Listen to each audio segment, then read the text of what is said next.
Hey, you go out there in crypto land. Welcome to the HEX Late Show. I'm the uNrekt Pyrate. We're back for another episode. It's good to see you all. I hope you're having a wonderful time wherever you are out in the world today. And isn't it wonderful to be through the Christmas hump and in that little bit in between? And it's great to be with you all on the internet. And we're on TV live. Hey, mate, how are you, Mr. 43? What's going on, uNrekt? What is happening, bro? Merry Christmas to you, mate. Merry Christmas. Likewise. Warm wishes to you and your family. I hope Santa Thanks, brought mate. everything. Likewise. Hope you're on the good list. I hope you're on the good Christmas list this year, and you got everything you sort of hoped for and wanted. So yeah, it's been wonderful. It's funny that you say that, man, because my son today asked me if we were rich, and I don't know where he got that idea from, but he just said, "Are we rich?" He must have seen something on TV or whatever. And I just said to him, I said, "I have the love of my children. I have the love of my wife. You couldn't be richer than that." Yes. So that's the most important thing. We should never forget that. Hey? Families, don't ever give that up. The people around you, China, mate. Absolutely. The people around you, man. Whether it be kids, whether it be a wife, whether it be friends, whether it be parents, whether it be siblings, whoever it is, that's the most important thing, because money can't buy you happiness.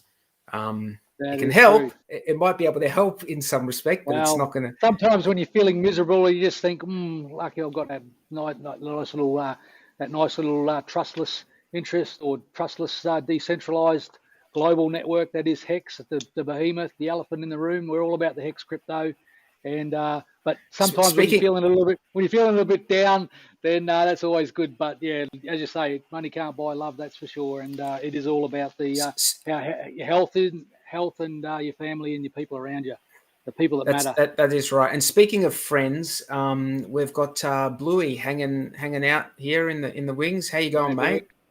Mate, very good, buddy. Very good. Yep. Hey guys, how you doing? Yep. Isn't it worth a long time in crypto? Isn't it a long time in crypto? I've got no idea what's going on. Isn't it, mate? It moves at just lightning speed, and there's new stuff coming up all the time, and it's exciting. It's an exciting time to be alive, and I'm very excited about a number of things that happened that I discovered happened this week. And we are going to get into that on the HEX Late Show. No, but we are going to get into things that I know what Bluey's talking about, and we are going to touch on that stuff maybe a bit later on in the show. But to start off with, I think the biggest thing at the moment is, without a shadow of a doubt, the PulseX sacrifice, which is due to start before the end of this year. So today being the 28th of December, we would expect that PulseX sacrifice will launch in the next 2 or 3 days. So there's a few things that I guess we should talk. We should cover what PulseX is, and then we should probably just talk about some of the details that we found out about PulseX and how it's structured. Good. Bluey, do you want to give us a rundown? What is PulseX, mate? What is PulseX? It's Pulse with an X on the end, and it's an exchange, right? But what is it? It's an automated market maker. So just like you have Uniswap on Ethereum, PulseX will be on the PulseChain, and it's going to be very similar to Uniswap, but there's going to be some key differences. So first of all, on Uniswap, to do a Uniswap, they take a 0.3% of a fee. The user pays a 0.3. The user pays a 0.3% fee. If I have Ethereum and I want to buy HEX, I have to pay 0.3% of that Ethereum to Uniswap. On PulseChain, if I have Pulse and I want to swap it for HEX, I'll have to pay 0.29% of that, of whatever I buy it with. So it's less. It's 0.01% less. Yeah, for the user. Sushi charges 0.3, but the liquidity providers get 0.25% of that, and then 0.05% goes into a treasury for like sushi staking rewards and stuff. In Pulse, the end user is going to pay. They're going to pay 0.29 instead of 0.3%, and 0.06 of that will go to a PulseX buy and burn, and that's a greater buy and burn than we see on another automated market maker on BSC on Binance Smart Chain called Pancake Swap. So you actually there's going to be a bigger buy and burn on the it's hard to compare. It's hard to compare them because Pancake Swap they also give out that cake as rewards for the liquidity pool and for staking. That's a key difference. Token, yeah. That's a key difference because the token that they give out is an inflationary token, and then PulseX is going to be deflationary because the buyback and burn is going to be equal to 20.68% of the volume of fees. So of all the fees, 20.68% of that is going to be a buy and burn. And that obviously means that PulseX is going to be deflationary because once the sacrifice is done, there are going to be no more PulseX tokens minted. So that means that everybody who's going to be sacrificing, once those PulseX tokens are distributed to that sacrifice set, that's going to be the most PulseX that will ever exist. And from then on, it can only go down. And it's going to be directly bought on market. So it's going to be a direct sell pressure. Now, when Pulse... Say that again. Hang on. So is it going to be a copy paste of the Pulse sacrifice phase? So they just going to basically move the same model across, and so what we're going to we haven't got 70, 80 day phase. We're going to go smash versions all day long. Oh, sorry, young ladies that are what they're doing. Is that what's going to happen? Sacrifice! We want sacrifice. We haven't got the exact details of what it will be, but it's looking like it will probably be exactly like the Pulse sacrifice. In which case, just to let everyone know, what the whales did for that Pulse sacrifice is they pumped the price of HEX for the first 3 days when they made the sacrifice, and then they just kind of let the price of HEX go down after that.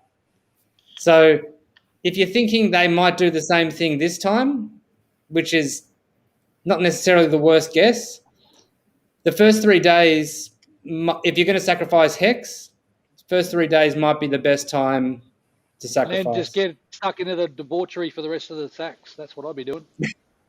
And then just live your life. That's it. Sit back and chill. Get it all done. Get it all over in the first 5 minutes, and then go and enjoy the rest of your night. Then, hey. So what I want to talk quickly about what is going to be special about PulseX. What is particularly special about PulseX? And to understand what's special about that, you sort of have to understand what's going to be happening with Pulse when it launches.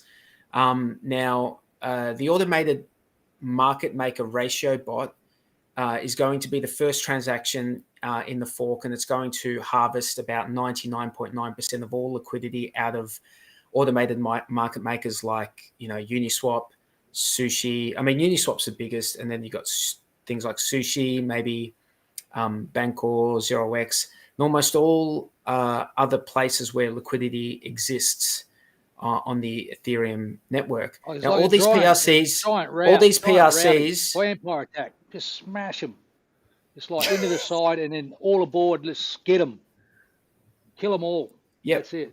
Exactly, mate. Exactly. Now, all the PRCs get harvested and add all those PRC20s from all those other automated market makers are going to get harvested and added to liquidity on PulseX.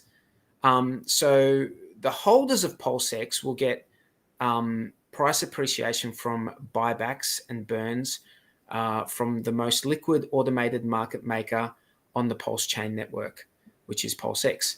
So PulseX is going to have a critical mass when it comes to liquidity because it's going to combine liquidity of all the largest automated market makers on Ethereum into one automated market maker. So that's a big deal. You're going to have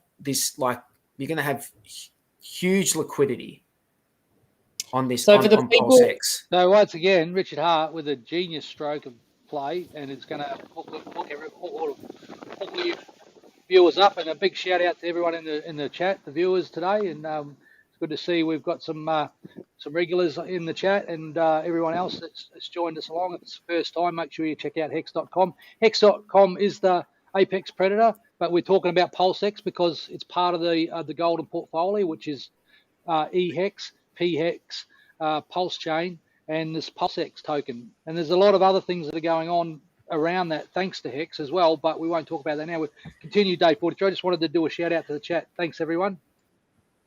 So Richard Hart's done 2 streams this week, and in one of the streams he was talking about what minimum viable is for Pulse mainnet launch, and he was as far as, or PulseX launch we should say, and he said that the Uniswap version 2 fork and the setting of the fee2 address and the removal of the ability to change that address. And as far as this 0.29% of fees, the breakup of that is going to be 0.22%. Sorry, of 0.29%, 0.22 of that 0.29 is going to be paid to liquidity providers for every trade. And they're also going to get like a second token. And that token is yet to be, we'll talk about that in a second. 0.06. It's very common for a layman, though, day 43. Yeah. Well, I'm just breaking up. Yeah, that's fair enough. But people like detail. Like not everyone is. No, I appreciate it. I know. I appreciate it. I appreciate you, and I do like the level of detail, and I do want to try and wrap my head around this stuff eventually, slowly. I know I'm a little bit behind the 8 ball trying to learn it. So if you can imagine 0.29. I'm here for the mad gains. Yeah. So 0.29 is made up of 0.22, 0.06, and 0.01. You add them all together and you get 0.29. The 0.06 is going to be the buy and burn, and the 0.01 is an address. You should have no expectations of of work from others address. Buy and hold, buy and stake, easy. Whatever. Yeah. Don't trade. Yeah, now, what's not minimum viable but desirable is going to be this new token, which is an inflationary token, which will get paid to liquidity providers as well as the 0.22%. Now that the inflation rate is going to decline over time, so this is what we know about it. Only goes to those who are providing liquidity. There's going to need to be like which pairs or which tokens are going to get incentivized. There's going to have to be incentives for people for different tokens, and how's that going to be decided? And Richard was talking about a DAO possibly being the solution, where on which coins get incentivized and to what degree. And also the voting rights in that DAO would go to the PulseX holders. So if you're wondering why else would I hold PulseX, apart from, having this deflationary token, it would be to, have voting rights in the DAO as well. That's another thing. So yeah, that's basically just a quick rundown of some of the info that's come out in the last week. Yeah. So there was one statement, I forget who made it. Hey Sammy, how's it going? Good. How you going? All right. Excellent, Good, excellent. Sammy. Keep going. Keep going. Thanks, BMA. Love you too, mate. I'm glad someone love you too, brother. Hey, look at that. How you going, Sammy? Yeah, I'm good, mate. How are you? Merry Christmas, guys. Did you have a nice one? Loving it. Living the dream. She's not for sale either. So there was one person who just asked before if we think there'll be any other whale shenanigans, like the whales knowing that what happened last time. Will they do anything differently this time? I can't really think what they actually hard to know, man. could do. It's impossible to know. And they might bank on people thinking like they'll do the same thing as last time, and then they'll do the opposite. Like, you don't know, man. You don't know. The problem is the whales don't all get together and talk about this shit. They just act. And so the safest thing for a whale to do is to pump the price and then sacrifice. And so they're going to get the best price in those first 3 days. And so, and this has only got to do with the price of HEX. So I can't really see what other shenanigans they would pull, or they could try to pull. One of them could try to pull something, but it'd be so risky that I probably think that your best bet would probably be in the first 3 days. But there's something else to consider, which I'll talk about a bit afterwards. So just thinking about this PulseX token, like, think about the people who don't know about this, like the people who were going to come to this in a year's time, and they're going to come along to this token Pulse, or this coin Pulse, or this whole ecosystem Pulse, and there's going to be a swap on it, and it's going to be the main swap, and the token for that swap can only ever go down in terms of supply. I think that even a year, if someone's coming into it from 2 years from now, from 3 years from now, it's always going to have a value proposition. Yeah. No matter when you come into it. And so it is kind of like, it's very, very enticing. I agree. The other element that people, well, I'll talk about that a bit later. There is one more element that people aren't aware of yet, that people are going to become aware of, that might colour how much you decide to sacrifice. Did you see that little frog? Did you see that little tree frog I had there? It was a beauty. See? Yeah. It was a little beauty, wasn't it? Hey? Yeah. Totally. Anyway. Is that a real tree frog? Like a live real tree frog? Yeah. Oh no, it's a mechanical one, like that they get on the internet. It's like a no, of course it's a real frog. Hey, Queensland's full of frogs. Let's have a look, mate. Let's have a look at that frog. frog. He's jumped off. He's jumped off now. He's flying be free. He's back in the wild. You outside?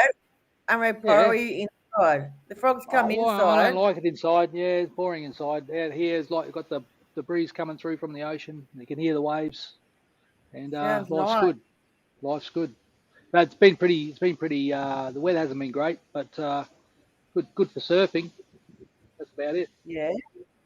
Yeah. Nice. I can see the ocean from my balcony. It's just right there. Beautiful. Oh, you guys, rub it in. Yeah, why would you want to live in Victoria? Like, I know. I know, right? Wait till you're stirring you up. No, look, it's we've got to do something to preserve a lot of natural wetlands and preservation area around here, and that's important. Like some of the legacy stuff that Steve Irwin started with all that, and the nature and preserving the environment, so there's something for future generations to inherit, because we're not doing a very good job at the moment with certain places. So we know we can do better. Yeah, natural conservation and all that's kind of a big thing for me. Tread lightly, enjoy it while you got it, but don't spoil it for others. That's kind of like a bit of an ethos for me. But anyway, we're not here to talk about that. We're here to talk about crypto, and Bluey's full bottle on it, and day 43, and I'm sure that the audience really appreciate the insight you guys have done. All the, I mean, I know that I have a sort of keep it simple approach with my investment strategies are, and it's all risk based and everything. But Louis, sorry to steal the conversation. We're talking about PulseX, and that sacrifice phase, I believe, is coming out before the end of the year. Now, Sammy, I believe you'll be all up on this as well, because I wouldn't imagine you would have missed a Richard Hart stream. Now, I haven't seen. I saw a little bit of one of them this week, but before we do that, can we talk about what happened on the ladies' Discourse Syndicate? You two, I never saw it, but I heard some fella flashed his codger on TV. Is that true? Oh, that's commonplace these days. Hey? His codger, you're funny. I'm right for it. Yeah, so we were just sitting there. We opened up the show thinking of, as we love our followers, like I do all you guys watching and girls, and we opened up the link because we thought some people might not have family or friends at Christmas time, and we wanted to invite them to come on the show and, be part of it. So we put the link in the chat, and then all of a sudden we were sitting there talking, and so someone just come on saying they were Sandy B. So I'm trying to let him in. He's having a few technical issues, and then we turn around and we look, and he's standing here in the shower with his phone down, butt naked, and you can see like everything. Like his little wiener, he's like hung. Oh, come on now. So, he might. I do hear that size does matter, but or doesn't matter. Anyway, that's neither here nor there. But gee whiz, I think we have to won't make that mistake again, will we? Yeah, so they deleted. They deleted the episode, but it was quite funny. You should have seen a Bloobum's face. Oh my god! Yeah. Well, it was look, just funny, Sabrina, and everyone looked shocked. And just bear in mind, it's beautiful seeing people have people that rely on this network for their livelihoods and things like that. So it is important to getting the word out. It's an outbound messaging service for the greatest HEX crypto, and of course everything that's going on in that in the ecosystem, the technology. It is technology. It is software. It's hard.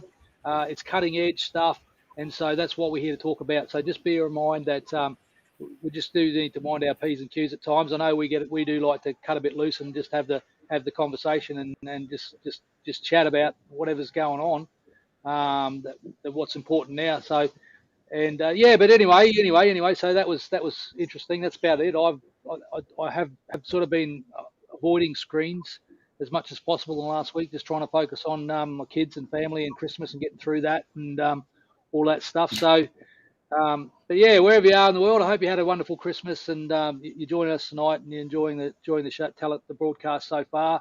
We're going to be dissecting quite a bit of the new stuff as well as the known. I know I sound like a bit of a broken record sometimes with the things that I say, and that's for good reason, because HEX is really the number one crypto for mine, and it's as simple as that.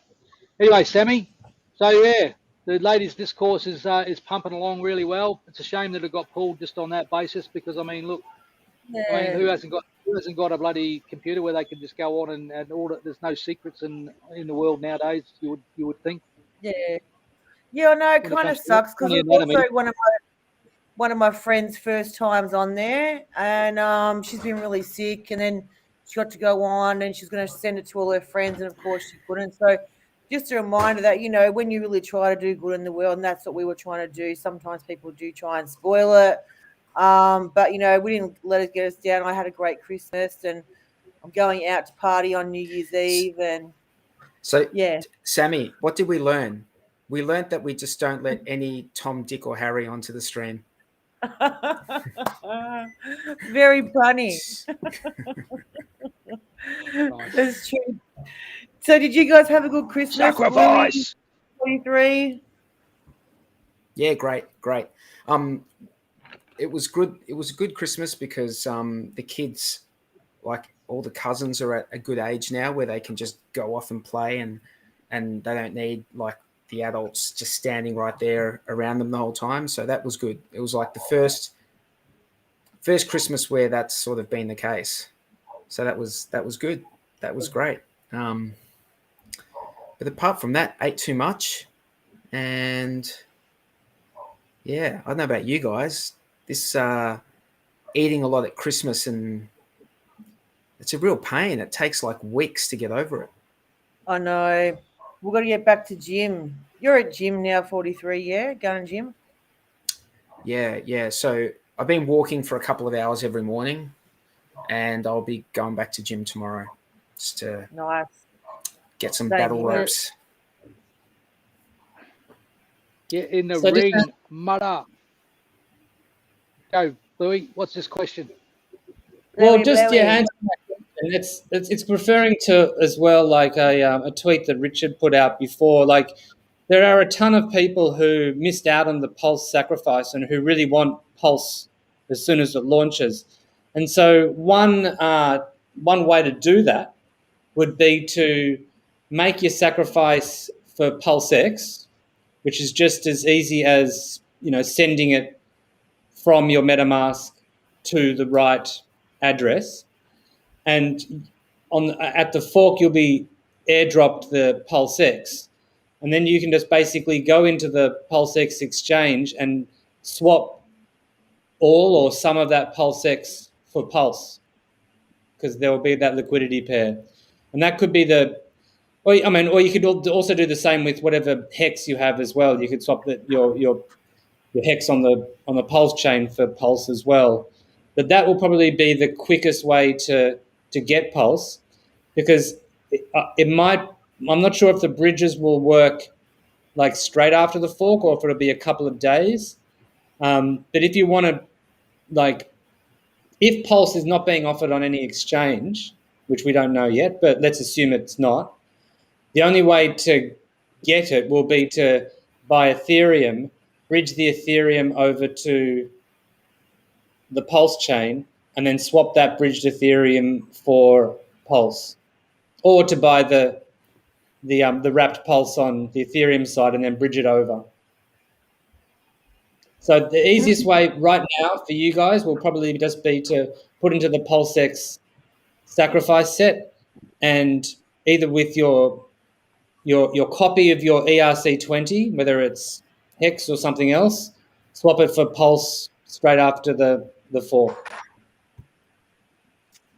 Bluey, question about that. Sounds good, mate. Sounds good. That sounds good. So, just say, because I've got a few friends and family that wanted to get into Pulse too, and I'm looking at PulseX to be that opportunity. So if at launch, I know Richard tweeted about being a bridge. So is there a time frame for that to happen? Does it have to be like really early days to get in at that price for the swap? Sorry, can you just repeat that question? I didn't quite understand it. So, if I decided to get PulseX, instead of like putting my funds aside for Pulse launch, I went into PulseX on the hope that I was going to swap it over for some cheap Pulse. Would that have to be in a short time frame, like just on launch? No, you can do it whenever. I mean, I don't know whether you'll get a cheap price for Pulse. You'll get the market price. That message did seem like. Do we have a copy of that message? Like, we should probably get that message up. It seemed like we go back talk about hard-ons. That message, right? That message. As soon as people start buying or selling, that's going to change the price. Can I just say, it's really hard to keep your train of thought when uNrekt is just throwing hard-ons into the mix, man. It's well, you haven't heard of the band called the Hard-Ons? Where have you been? They're living under a rock, mate. They play from Nambour somewhere. Come on. But anyway. No, I was going to say, Lou, we're going to segue into some more technical stuff with in relation. We're still going with the PulseX at the moment. It sounds very, very interesting. I'm really interested in hearing how they've got those AI bots to just go through and harvest all that liquidity stuff. But so basically, what we're doing now is we're basically in sacrifice phase for PulseX, which is like the Pulse version of a decentralized exchange. Is that correct? That's basically a fork of Pancakes, what they're about. And the PulseX coin is a deflationary coin that once at the end of the sack is that's it. That's the whole circulating supply. Is this so far what we learned? Is what you've explained to us tonight? 43 and Bloobum. Am I on the right track now? So it's called a token, not a coin. Okay. So the best thing is just keep your ears open, keep your eyes open, look out for Richard Hart. Don't go anywhere else. Just get it from the horse's mouth. And when he says the sacrifice phase will start now, bang, it's on. On young and old, get in and just get in. That's spot on, uNrekt. What you just said there is probably the best thing that we can say to everyone out there. Don't get your info from anyone. When it comes to the sacrifice for PulseX, we'll be getting our information directly from Richard Hart. Directly from Richard Hart. So he will do a stream. He will do a live stream. He will live stream and say, sacrifice is starting, and so don't fall for any scams of people saying, and they're going to be scams, people coming out and saying, oh, it started, sacrifice to this address, sacrifice to that address. Don't fall for any of this nonsense. Richard Hart's going to come out. He will tell you exactly the information that you need, and that's what you need to listen to. No one else, okay? It will come from him. And join the Telegram. What is the Telegram? It actually, guys, it's in the description of the YouTube. What? So look down, and the Telegram chat for PulseX is in the and HEX.com and also PulseChain. And it's in the chat too. I just put in. That's the official link.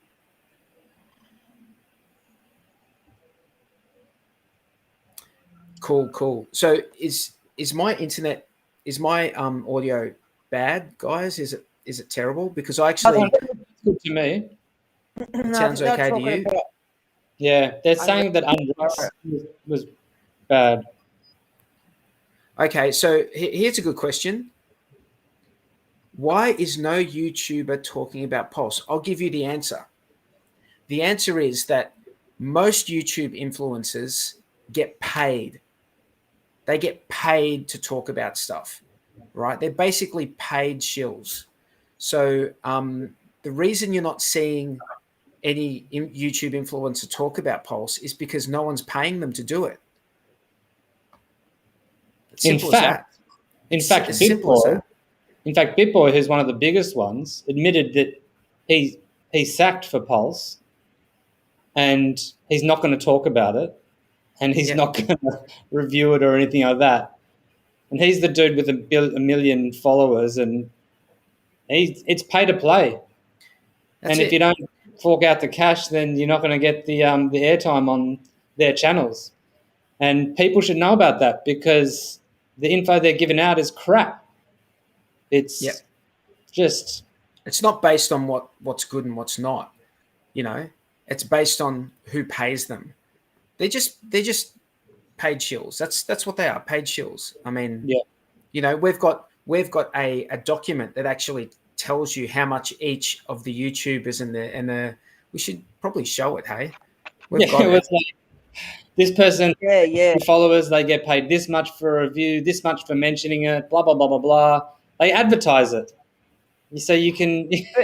Can I just say that also that there is some good Pulse and HEX YouTubers out there. It's not that no one's talking about it.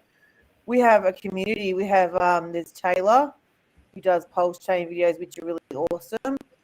There is My Life is Awesome, our boy Lit, doing awesome PulseChain videos. There's Brandon from Rags to Riches. There's who else? Oh, there's a few ton of others. them. So many now. There's heaps. That's not nobody. It's not nobody because what these big boys. What? Yeah, the traditional What's his big ones. name? They're not. Yeah, they're the guys who are avoiding talking about it, but that's fine. Look, It's opportunity, guys. You know about it. Yeah, if you know about it, you talk about it. We talk about it because we know about it, and that's actually a good comment there in the chat. Adam Stokes is talking about it. Well, Adam Stokes is a good YouTuber.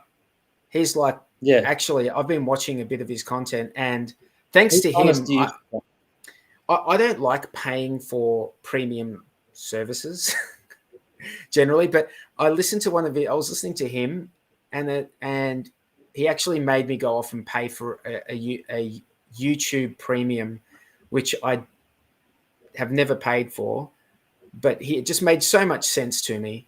If you pay for YouTube, and I'm not suggesting you go out and pay for it, only if it's useful to you. It's useful to me because I walk a bit and I like to keep my phone in my pocket and listen to, stuff. And if you don't have YouTube Premium, you have to keep your screen on while you're listening to a YouTube video. But with the Premium, you can just turn off the screen and put it in your pocket, as if it's like Spotify or something. So he actually suggested that, and I was thinking to myself, why haven't I paid for this? I'm just going to pay for it. It's like I can learn a lot of stuff. I can listen to a lot more stuff this way. But I should. How's that audio? That's better, mate. Sorry, it's like it's harder than it looks. This stuff, I tell you. I'm a bit of a technophobe myself, and I try different combinations of things to work, and so I do apologise. I know the audio quality is important, but as you continue, Day 43, I think that's a good shout out, Alex, Adam Stokes. There are some decent quality information. There is decent quality information out there if you're willing to, roll your sleeves up and read a bit and watch a bit and spend a bit of time. It's worth your time to look into it.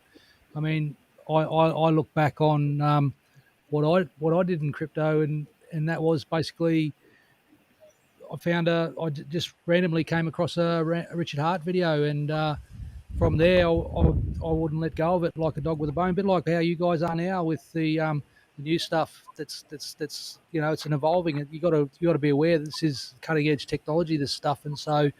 But the paid shill thing, the compromises within that space are well known, and it's been documented by the HEX. It's a great community, the HEX community, and they've embraced us, and we're very thankful of that patronage that you guys give us. It's not the same thing with us sort of just you, me, and the fence posts. We're always getting a good viewership on this channel now. And so we do appreciate that, and we don't take it for granted. So we do want to make sure that the quality information that we're sharing is thereabouts or as good as we can make it, So what's this, Bluey? The truth is out there. Yeah, that's the evidence for BitBoy. That's his that's how much he charges. There you go. He's advertising how much he charges for whatever. And that's just one. Yeah, and if someone wanted to pay him to talk about Pulse, he would talk about Pulse. He'd talk about it because that's his model of what he does, and it is what it is, But shout out to the guys in the chat. What uNrekt was saying is absolutely right. We appreciate every one of you in the chat, your contributions, you put your thoughts out there, and we appreciate that. Shout out to.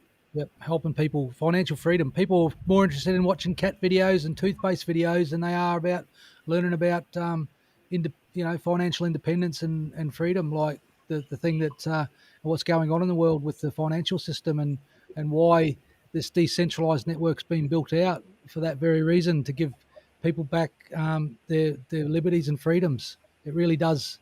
It can. I mean, there's so much power. And I did watch a little bit of Richard Hart stream, and he was saying if you don't believe in such a thing as free money, there actually is. We've seen it before, and no doubt we'll see it again in crypto, because the value of the asset is the fastest appreciating asset class in the world. And guess what? Your ownership of your own private keys, that in itself is worth so much value. Like to be able to have your own private keys and be in control of your own money is right up there. Like being able to have all the best tracking tools, all the best websites, community-based websites, to analyze this HEX ecosystem and everything that's built on. And now we're looking at the substrate. We've been running on Ethereum for so long, and of course the gas fees got to a point where it just became, I don't want to turn my computer on just because of the ETH stuff, because it gets annoying. But with Pulse, we're going to get faster transactions, more cost efficient, more environmentally friendly proof of stake, and that's a game changer. And if you're not up to speed on this, you're not doing it right. And what we're starting to see is Richard Hart building out like a full stack.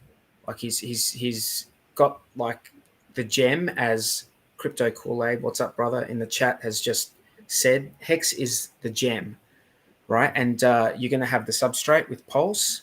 Now, HEX is going to continue to exist on the Ethereum network. It will continue to exist there.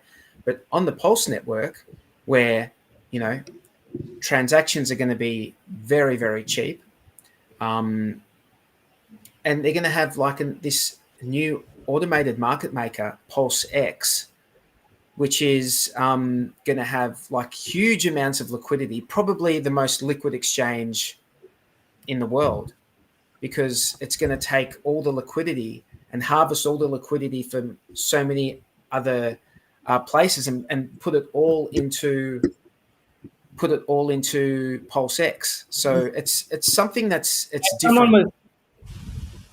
Someone was telling me Ethereum is 80% of the crypto market at the moment. And so when PulseChain forks it, pretty much it's taking that whole state, and it's going to, like, it's 44% of the crypto market, bang. And, we don't know what people's behavior is going to be. They're going to get all of these free tokens on the PulseChain. You would think at the very least they'd come over and dump them at the very, very least. But just that fact means they're coming over and using it. And a lot of them won't just dump it. A lot of people will hold on to it.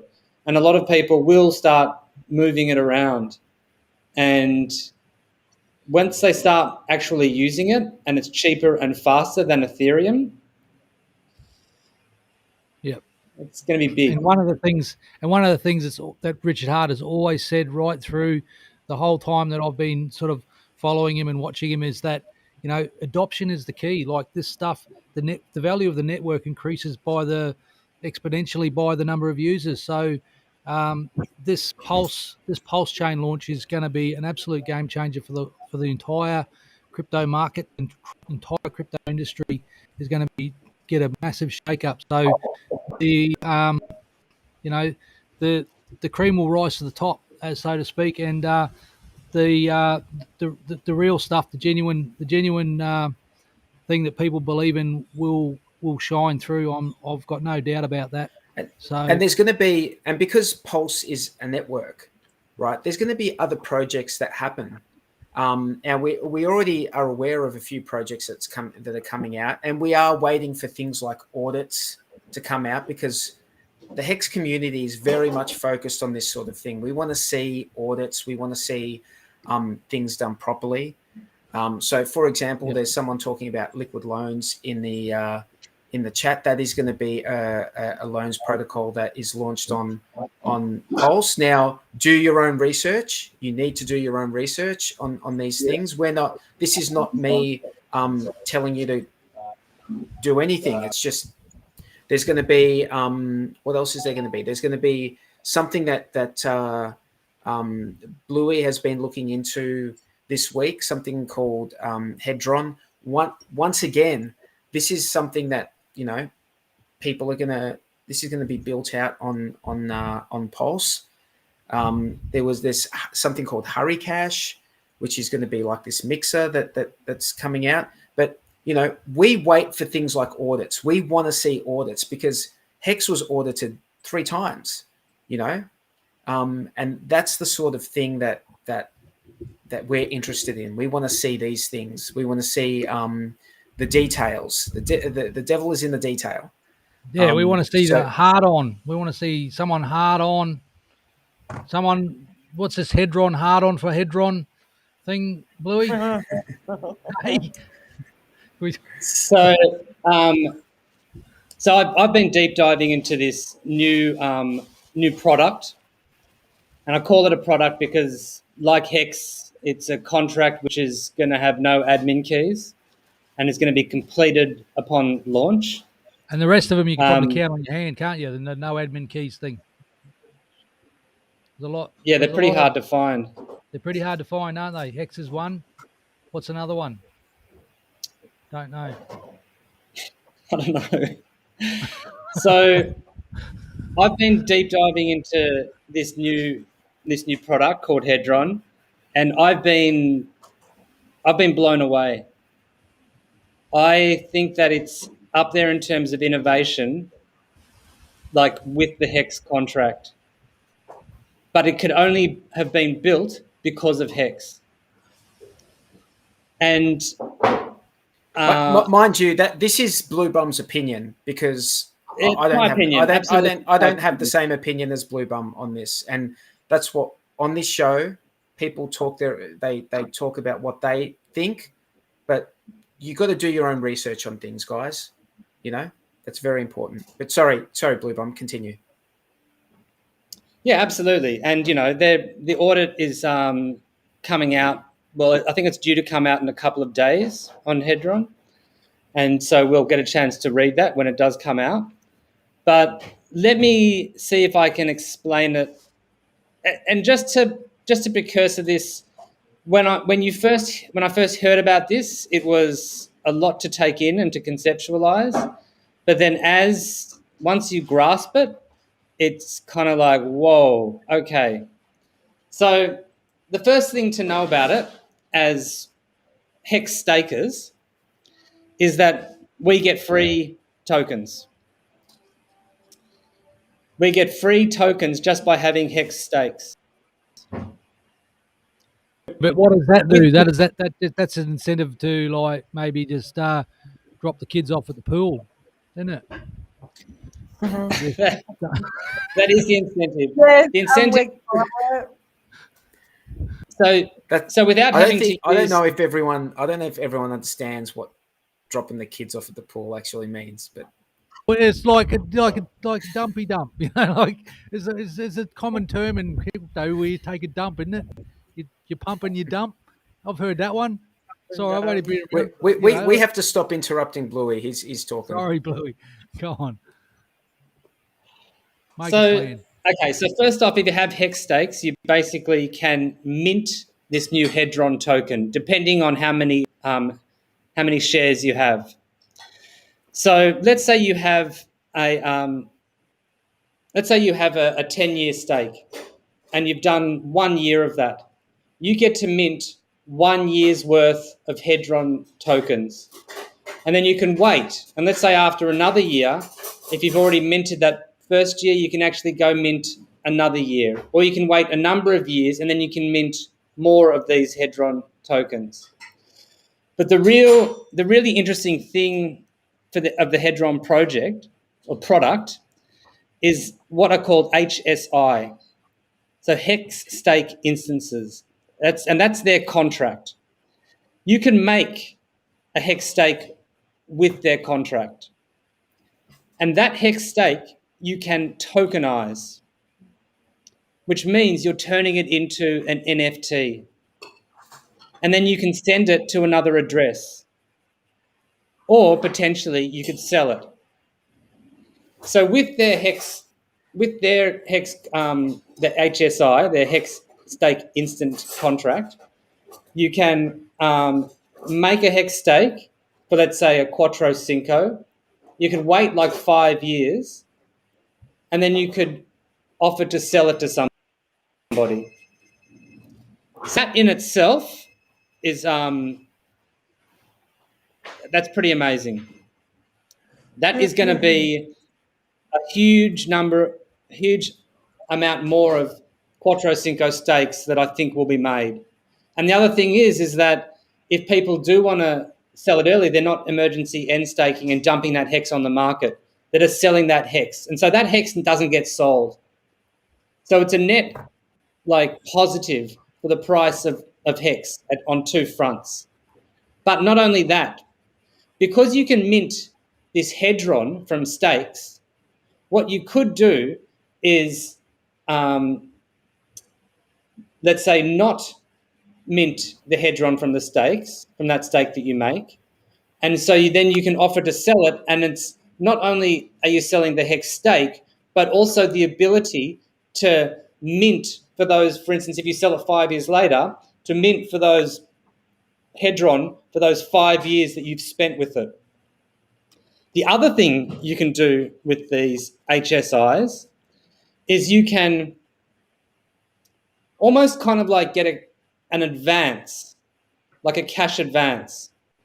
So let's say you have a 10-year stake and you're at year one and you want to get some Hedron to use it for something. What you can do is you can borrow the Hedron that you haven't minted yet in those 9 years, and you basically pay off every 30 days an installment, which is the part of that Hedron that you borrowed, like the 30-day out of the full amount, plus some interest. And the interest is calculated at the point that you made that cash advance.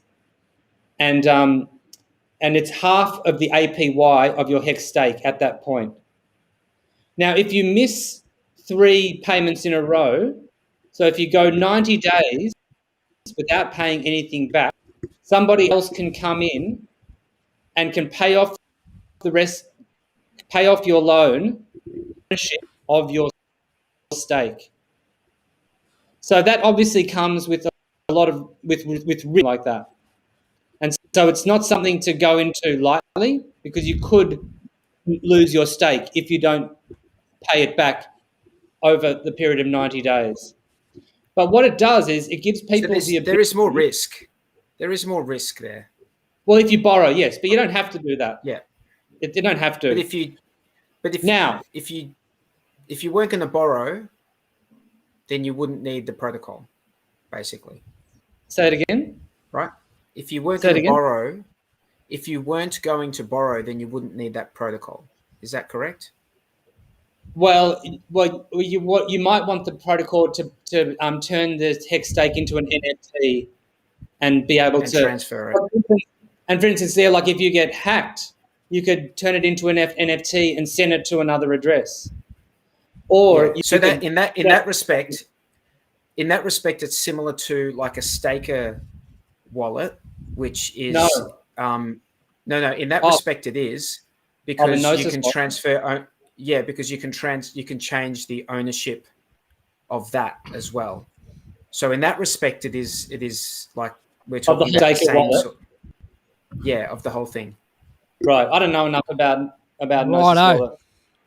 Well, there we are. There's a lot of hot cock right there, isn't it? Let's move along, shall we? But there's more. Oh, because this is going to affect. There's more, because this is going to affect how much garbage on my show, mate. Garbage? No, I'm joking. It's free money. I don't know what it is, mate. That's all. I'm just staring at it. Hey, I just going to throw out. My T-shares are doing a little job for me. I do like listening to these projects that are going to be on Pulse. They're interesting to listen to, but what I'm interested in is seeing audits. I want audits. Until I see audit security. Until I see audits. Mutable smart contract. Well, you can go and see their internal audits. They've done internal audits, so you can go and look at them. But the external audit. I've seen some of those go past. Shut up! the actual external audit from Certic has been paid out of the developer's own pocket. So he's gone and forked out 40K. That's coming out in a few days. So there is an audit. These guys are OG hexagons, and they have done things the right way. And I've been in their chat for a few days now, and I'm telling you now, man, these guys are fully, I wouldn't say this if it was, they are legit. And this is a legit product. And it's up there once you start wrap your head around it and you realize how much flexibility, how much more it adds to the HEX, to what you can do with HEX stakes, it's incredibly price positive and it gives us optionality. There's more to it as well, right? Because like the Hedron, what you should look at it is it's not even really like just about free money for HEX stakers. This is how they've decided to distribute the token. And it's not going to HEX holders, it's going to HEX stakers. So like, okay, there's more to it as well. So on the first 100 days of the launch of this product, Louis, I don't think we should I think people need to go out and do a bit of research. I don't think we should be talking like for, half an hour straight about this. We've given, we're new to this as well. And I think people need to do their own research and we can let them, but to be honest with you, right now, we should all be thinking about the opportunity, which is PulseX. That's the thing, though. That's my point. Hang on. That's my point. This has a lot of relevance right now because if people have a big bag of HEX and they want to sacrifice that for PulseX, they're going to want to know about this product because this product is launching on January the 31st.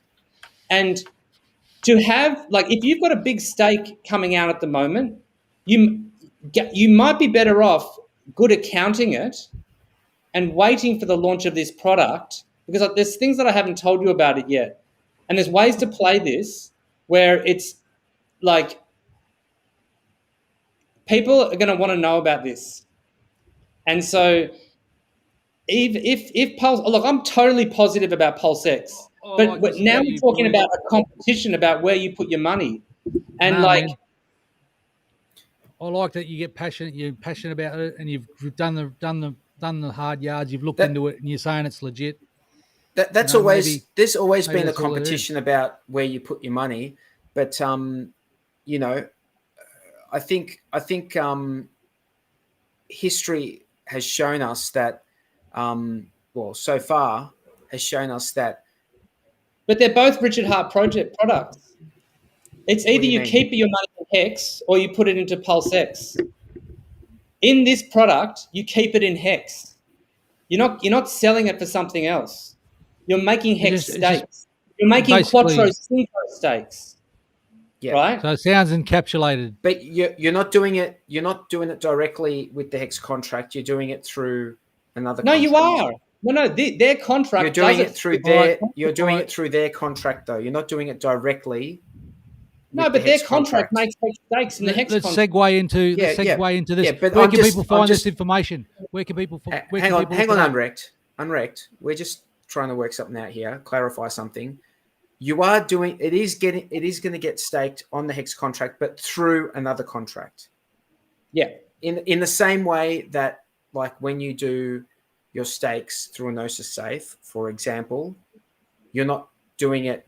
The keys that you've got are not the keys that are making the actual stake itself, right? In that way, there's like some abstraction there,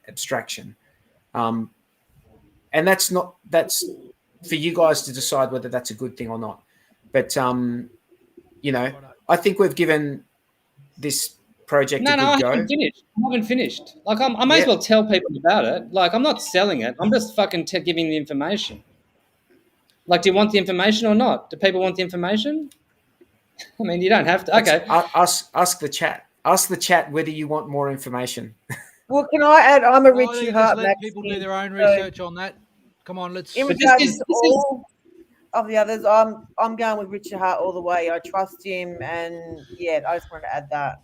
You don't need to trust Richard, but yeah, he's certainly a strong leader. He's a very strong leader, and he's going from strength to strength. There's no doubt about that. And the stuff that he's putting out is Louis. top, I'm not trying to shelf. clip your wings or anything, mate. I'm not trying to clip your wings, not at all, but mate. I respect, bro. No, we respect all the stuff. What's 2 hours to that? Well, like, why not give people the information? Okay. Well, we've been talking about. I like to hang on, uNrekt. I like to wait until we've got audits, mate. That's what I like to wait before I, talk about something for two. We have given it a very, very good go, mate. We've been talking about it for over half an hour. If people haven't heard like what you've been talking about, and it's up to them now to go and decide whether or not they want to look into it. Yeah, because we are on the Discourse Syndicate Network. We might upset they should do their own research. We can talk about what we want on the Discourse Syndicate Network. That was the deal. We can talk about what we want. But okay, so we've got an hour. I mean, it's just interesting stuff as well. This is cutting edge. This is cutting edge finance, guys. This is what it's all about. This is like this is truly innovative what they have made. Well, give us a link to where we can go and research that, mate. I haven't even looked at it. So, to be fair to the audience, I know I could probably write what I know about all this stuff on the back of a postage stamp. So I'm not telling people to go to the layman in 2 minutes. Pitch it to the layman in 2 minutes. I'm not telling people to go buy anything. There's nothing you have to buy. There's nowhere you have to put your money. There is all this is like a way for you to get value. So like, okay, I mean, obviously there's people who are very sensitive about, I understand as well, because, hexagons have been targeted by all these sorts of different stuff. And so we're all sensitive about what we kind of talk about. I've never shielded anything outside of none of that other crap. I never went anywhere near it. I never touched it. I never talked about it. And so like,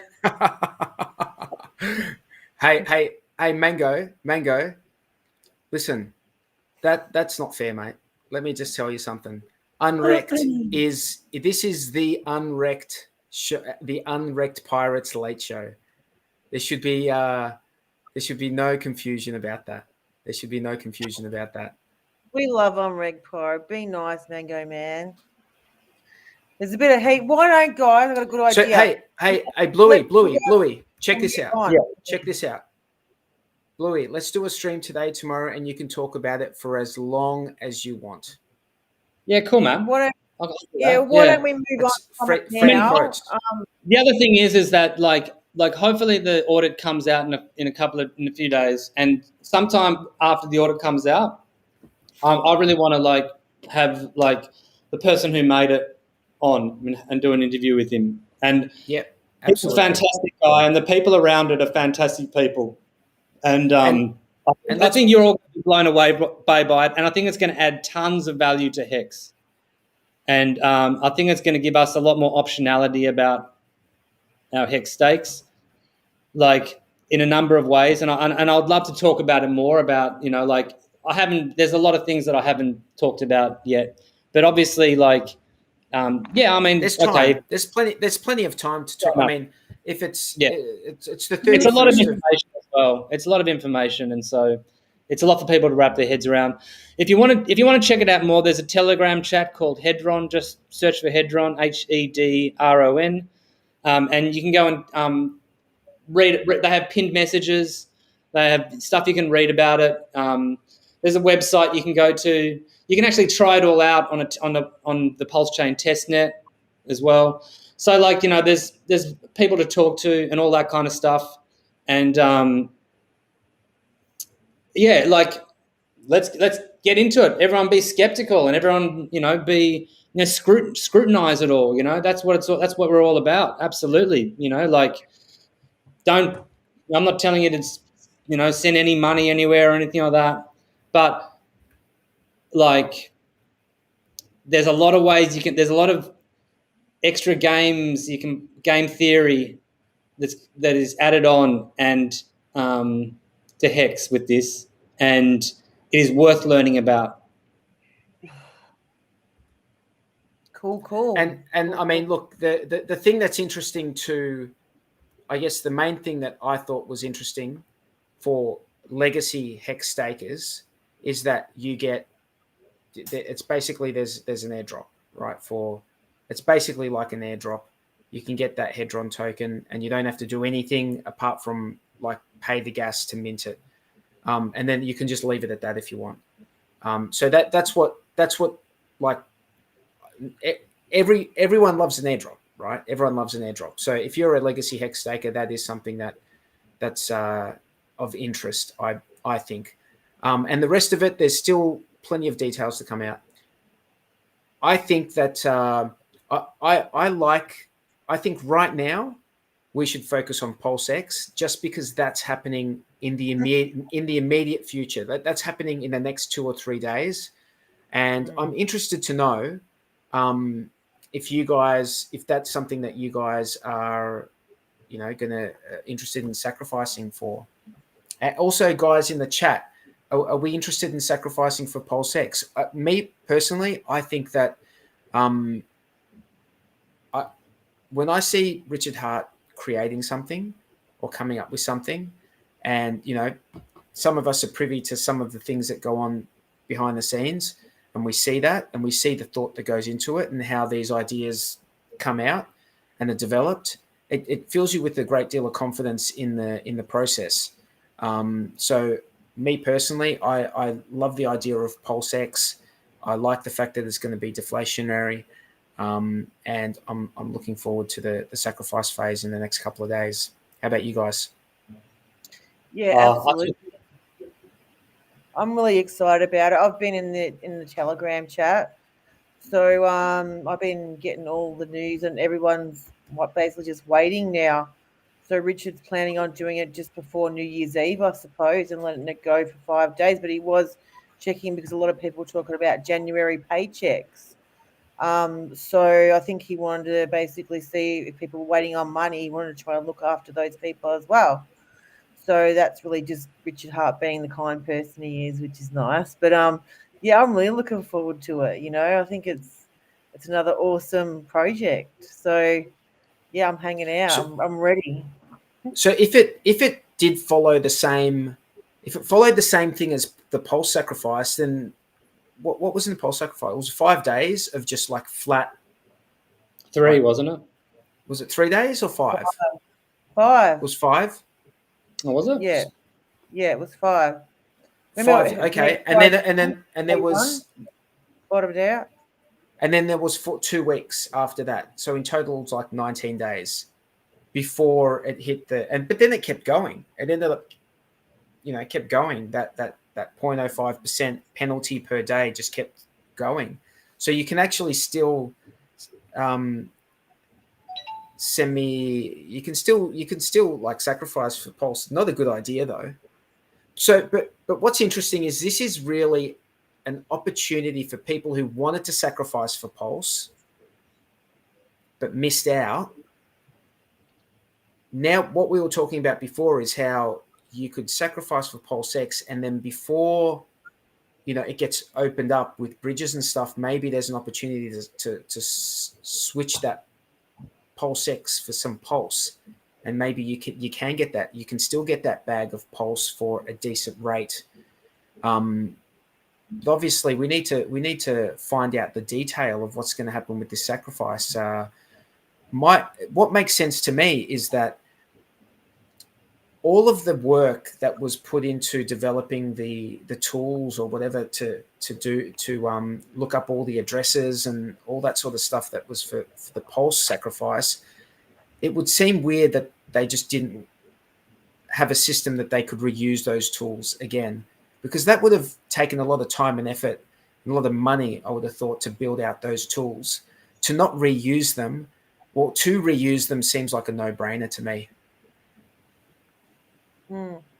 Yeah, I think it's a complete no-brainer, like sacrificing for PulseX. The question is just how much. and like it's a deflationary token, and it's gonna, you know, like there's gonna be tons of swaps on it, so it's just gonna go down over time, and then as people find out about it, like you're getting in at probably the best price you'll ever get it at. So, like, it's not going to, people aren't going to sack for it and then dump it for less than they sacked for it. So, like, it seems to me like an absolute no-brainer. The only thing I would question is like all of these things are going to go up in value, and it's like trying to pick which one is going to go up more, or like over in terms of what time scale. Like, is one going to pump for a year and then everything else is going to overtake it? Or, I mean, you have no way of knowing, you know what I mean? So this is a beautiful way to diversify your portfolio. And, you know, I think it's no-brainer to sacrifice for PulseX. It's like Richard's building this full stack, you know, the substrate. It's got like the pure staking contract, you know, store of value staking contract. He's building out this you know, the exchange with the highest liquidity ever in crypto, as far as you know, automated market makers and all that sort of stuff. And then you're also going to have this the PulseX, and then you're going to have this other token which we don't know anything about yet, which is, you know, hopefully going to happen as well, which is going to be paid as like a reward to liquidity providers on PulseX. And really, what's left after this? I mean, you think about it, it's like, well, maybe fiat on ramp, you know, fiat on ramp, and then like there's, you know, it's like all there, like this ecosystem, and we're very lucky to be involved in this at such a, you know, an early time. We're very, very lucky to know about this. We know about things that, you know, we see people come into the ecosystem and say, you know, I wish I'd learnt about it earlier. I think we're going to be hearing that about all these, you know, PulseX and all these other things for years and years. It's like they're going to be like, it's going to be something we're going to just be hearing over and over again. Oh, I wish I'd heard about it earlier. And you know, like, you know, how many people how many people have like wished they heard about the pulse sack, and they were getting exactly to it after, you know? And it's going to be the same thing is going to happen with PulseX. So anyone who knows about it now just feels like it's a total, like, obvious choice. Yeah, absolutely. Absolutely. I'm just gonna let me just see. Where's? I mean, I guess if we want to be hypercritical, we won't get an audit of it. Of PulseX. Yeah. I mean, it's a fork of, but they're changing stuff. It's a fork of other contracts that have been working, but, you know, they're changing stuff. But, you know, like, strictly speaking, what are they changing though? They're flipping switches, which are in the contract. That's what they're actually doing. So the contract itself has switches, and for instance, there's a send to address that you can change. But you just like putting this send to address in there, and you're adjusting like percentages. Yeah, we don't know enough about the programming of it to know how much that would affect things, or what attack vectors that potentially opens up. Like, strictly speaking, like, I think it'll be fine. Like, I think it'll absolutely be fine. But, like, I think even probably the developers working on it are probably better than auditors in a lot of ways. But, you know, if you want to be strict about it. This is true. This is true what you just said. But, you know, they'll also kind of, like, like he's also talking about, because his original idea was there was going to be a public function that people could make in order to buy and burn this PulseX. But what he's finding out now is that that's not easy, because people will be able to game it, and so it's going to have to be a computer which does that, which means a person who is doing that. But if they can solve it at some point down the line, then they'll have to come out with a version 2 or a version 3, like they did with Uniswap, and then change the front ends of everything to point to those new contracts. So, obviously, we trust Richard a lot, you know what I mean? And we've gone on a journey with him, and he's done amazingly for us. And that's why we trust him so much. And so, but also by the same token, go in with eyes open. This is the cutting edge of technology, and things can happen that we never knew that gas prices were going to get out of hand when we first started getting into HEX, and then things changed. Isn't that crazy? Isn't that crazy? Like, if these gas prices hadn't gone out of control, we wouldn't be like none of this would be happening right now. Like, if we were still paying even if we were paying $5 or $10, for things, we wouldn't be talking. It was when things started costing hundreds of dollars to end stake. Yeah, I ended it yesterday. Just it was less than $5,000 worth of HEX, and I paid over $200 in gas just to get it into my wallet. Like, you got that off is lightly. big. I know. Because gas prices haven't been completely horrific in the last week or two, but that's not too bad. I've seen people pay, upwards of $600-$800 to end a stake, and that's why Pulse became necessary for the HEX ecosystem. But what I don't understand is, surely, hey, you're back, the Vitalik bird. Hey, I'm not just a paid shill here. Hey, what's going on here? None of us are paid. We should put that out there. That's right. We talk about HEX, we talk about PulseX, other things as we talk about whatever we want to talk about. We don't except have to Louis, do who this. got his wings clipped tonight. We're gonna have plenty of time to talk about it, man. I promise you. Yeah. And we will be talking about it. You know what I mean? Yeah. Now we love a bit of drama. Hexagons love a bit of drama as well. There's no doubt about that. We can get fired up a little bit, and why not?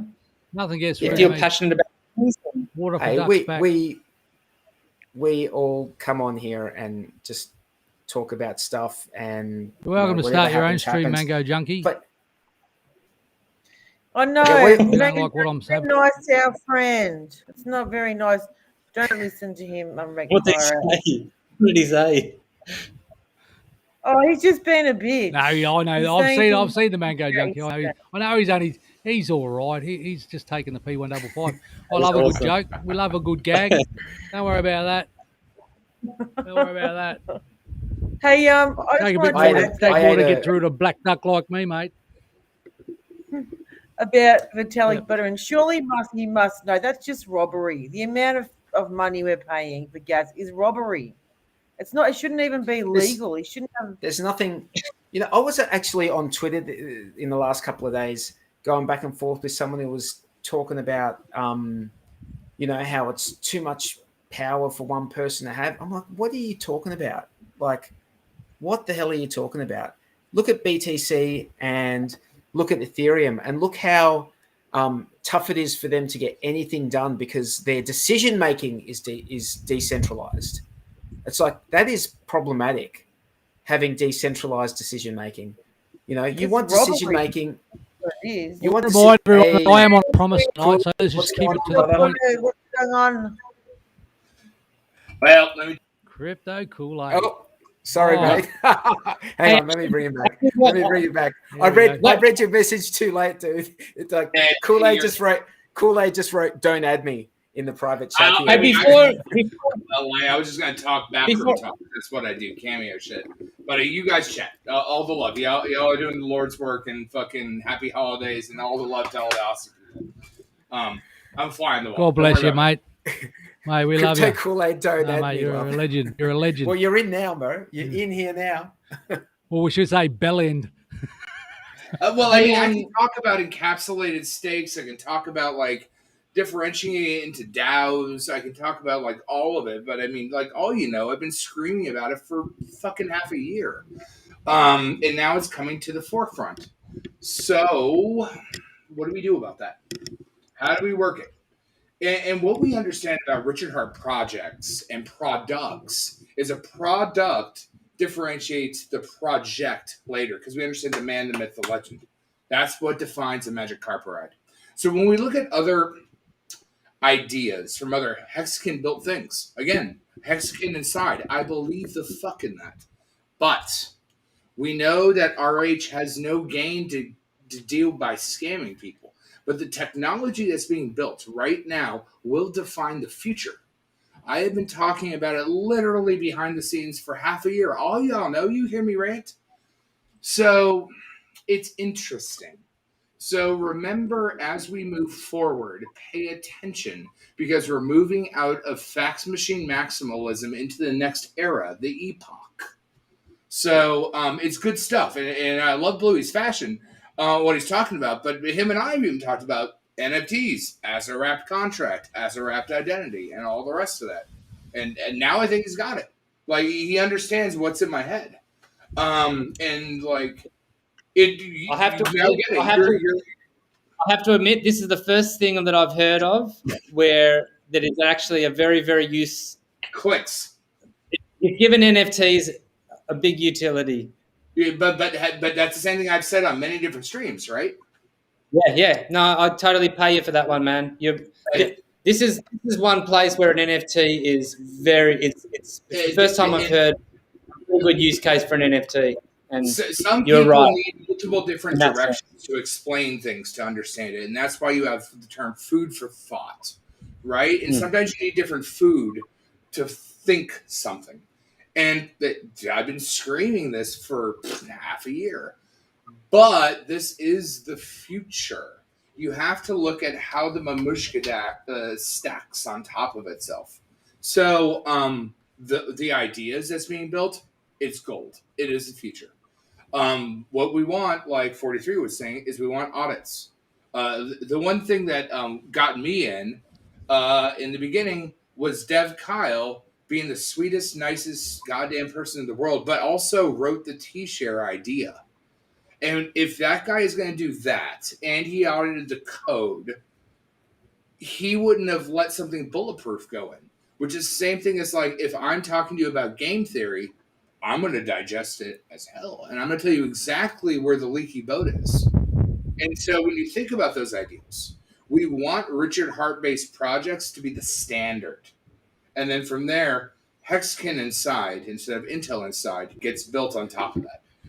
No admin keys, immutable code, audited, and we have people within the community. Again, I do not code. I am a game. What I do is crazy, and it's hard to explain. We want people that can understand the puzzle pieces to digest it and say, no flaw here, no leaky boat. That is what you want, period. I like the idea of making it a standard. Like, I like the idea of audits being a standard that we, I just like that idea. Not even just as standard as having an audit from an external company. You audit from the internal network. Again, Dev Kyle was hardly ever paid from what I understand.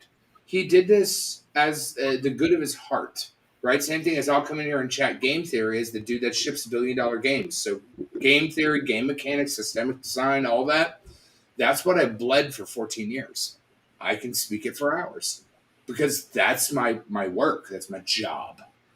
And so when you have an audit from a company, you are paying someone to do an audit, but you also want to have a communal audit that also is the same thing. Because look at the Bitcoin Cash developer that caught the fucking Bitcoin code. Competitive market, competitive dude, completely other side of the fucking coin. And he was just like, I don't want people hurt, so I'm going to report it. Right? That's why that wasn't that double spend bug there. That's what we want. We want community audits and corporate audits. That way you double dip the chip. You want to make sure that everybody that's hexagon inside is protected. And there's a lot of things going on with loans. And again, I've not looked into the Hedron at all, but what they're saying is literally exactly what I've said for the last long time. And that is the future. I just want to address this question. The Hex Late Show has not had any audits. Well, we have an audit later on. I'm getting an audit. So if uNrekt can live through it, like I'll get audited just a little bit. Yeah. We don't have money for audits, mate. I'll be getting audited tonight. Hey, before I forget, there's something else I wanted to talk about. Back office. Just really quickly. Well, let's go, Louis. What was that? So there's some guys who are organising Twitter storms. And basically what a Twitter storm is a way to organise our community to focus it, to flex our strength of real people numbers on Twitter. Correct. And on other social media. Correct. And so what the plan is at the moment is there's a Telegram group you can join to find out more about it. Or I'm going to put a link in here in the chat. But what they want to do is they want to, like, every Thursday they're going to target a specific influencer, and then for the next 72 hours, I think it's from Friday morning for us as Aussies, but for Thursday night for the rest of the world. For the 72 hours after that, they just want you to go and there's going to be some instructions on their website about what to do, but it's basically just go and like and retweet, make a comment to where they send you, and do it with the attitude of friendly education, because like what happens is, like, we did one we did one the other day, and it's like friendly people come in and they be friendly and they be educational and they be kind of positive, and then someone says, oh, Hex is a blah, blah, blah, and it's just this and that, and everyone gets triggered and starts going in hard on them, and all of a sudden you get this trigger, and everyone, it just degenerates into negativity, let's just say that, right? Yes, sir. And which is fine if that's what you want to do, but it's not going to really get too many people. Like, maybe it's going to attract some eyeballs, but it's kind of a waste of your time, to be perfectly honest. Well, here for the mad GAINZ, we don't want to get people wrecked so they don't come back, because I think that when you do it, do well, I think when you do it on Twitter, right? Let's these people who kind of like might say something that we know has no backing in reality, right? I think don't imbue them with stupidity and treat them as stupid people. Imbue them with intelligence. If you imbue them with intelligence and treat them as if they are intelligent people, they will act more that way. They will, if you're not disrespectful, if you're kind of like just like, oh, you didn't like, oh, Hex is a scam. Oh, is there anything you don't understand? Well, can I help you out with anything? Well, blah, blah, blah, blah, blah, blah, blah. Well, actually, you didn't, da, da, da, da, whatever. Like, keep it kind of like in civil. That kind of like, well, civil first of all, because like, and you can have fun with it. Don't not have fun, but just check that you're not kind of like taking out something else from your life into that conversation, Maybe just have a bit of self-awareness. But anyway, yeah, we're doing these like 72 hours. We're gonna like specifically target an influencer, and because we just want to have this massive pylon of positivity within their those kind of Twitter threads, which has to draw attention from that person. And I think that with our strength in numbers, we're going to be able to, like, if we do it in a bit more of an organised way, rather than just being in our own echo chambers, like, let's get out there and tell people about this stuff. Here, Bloobum. No, 100%. And I fall victim that sometimes I go off on people, but it's just kind of exhausting sometimes when you explain it 35,000 times and you have to start from zero, which is why I do not advocate no homework hex skins. I will give you the alpha. And if you actually do the homework and all of it, then you can come back with real educated questions with proper vernacular, with proper understanding. And it exhausts me sometimes. But here, yeah, because you're not doing everything for them, you know. You're not doing everything for them. You take something themselves. It's exhausting, but you just want to keep trying. And sometimes I am weak and I go off on people.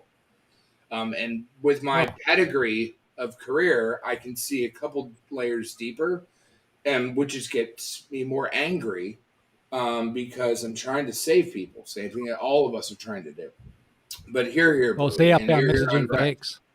Yeah. What's that? Say again? No, I'm agreeing with you, mate. I'm just saying it's all about the outbound messaging for X.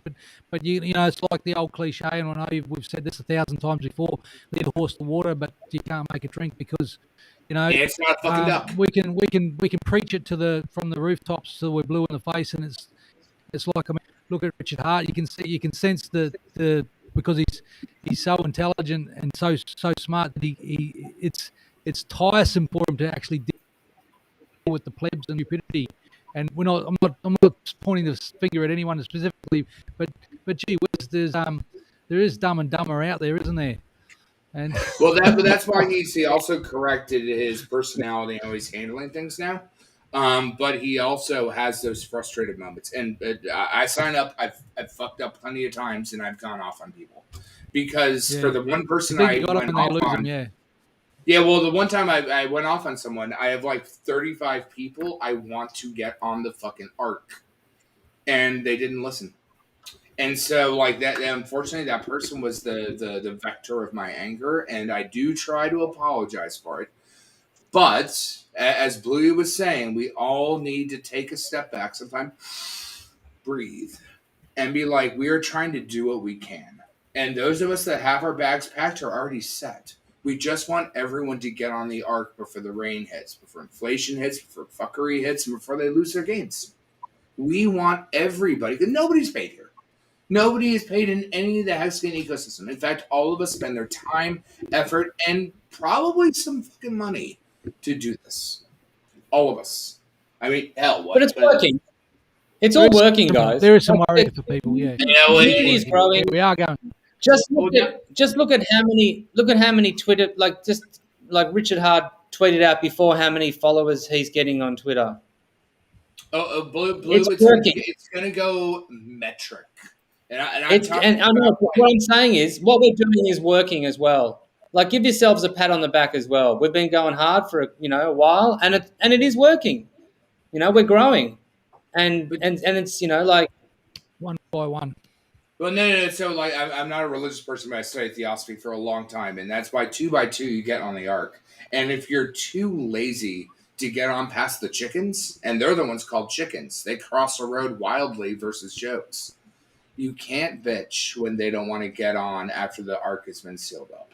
And it's a hard thing for me to do because, like, again, as everyone knows, my focus is on children, struggling families, so they don't go through student loan debt. We can only reach who we can reach, and our reach is getting larger, and our reach is getting wider, and more hexagons are smarter, more able, and more content and competent to explain it.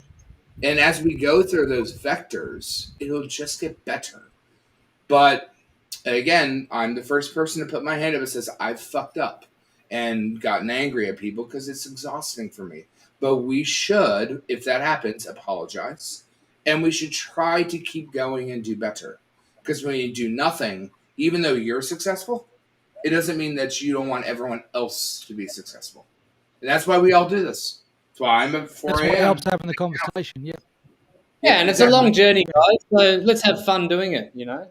It's like, make sure you're not stressing yourself out. Do things out of abundance and out of love. And then everyone wins. Yes, sir, Blue.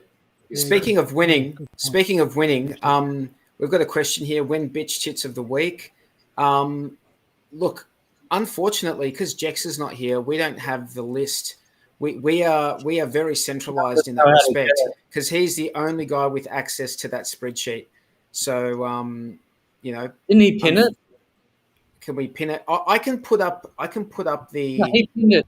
He pinned it to our chat, didn't he?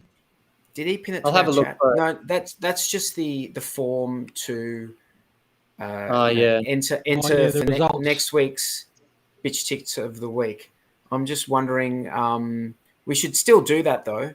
So the problem is that we don't know. This week we're not gonna have a bitch tits of the week, unfortunately. So we change the name back to Oracle. No. Oh, I'm getting the call. It is now bitch tits of the week forever. Well, I am getting the wind up here, and I am on a promise tonight. And I would remind the audience I don't act. What does that mean? What does that mean? I want to go. What do you mean? What does that mean? Do you want me to go into details? I'm going to get 100% uptime, triple audited security, best crypto in all the world. I gotcha. Oh, you know what you're talking about. Rhymes with that. I'm about to go and do it. Yeah, I'm about to go and. No worries, man. Yeah, I'm all for it. I'm all for you. Procreate, create some new. Plow in the fields, man. Plow field. You've been plowing the field all day. Get up behind that. You fucking awesome. And he thinks to himself, "Wow, oh, she's a good-looking horse." And he heads on down beside her, and he sees this huge vagina. And it's down with the trout and down with the overalls too. I'll leave that little bit of a little bit of medallic to that. Love you all. Thanks. I'll see you later. He's a well-hung plowboy. Sammy's dropped out. Sammy's done enough. When the mod runs, I do apologize. uNrekt. Financial advice, ladies and gentlemen. Mate, we are losing viewers by the second right now. They are just dropping off, man. Have a great week wherever you are in the world. Wish you all have a great New Year's. Don't do too much. I would just do it like moderation. It's the key to life.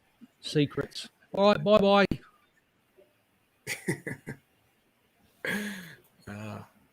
Don't go, dude. Oh, did he go? Did he rug? Oh, man. He's a man of conviction. Anytime that I'm on my late night benders, I know that if I watch you guys, and sometimes I get on, my heart is happy. Y'all the fucking best.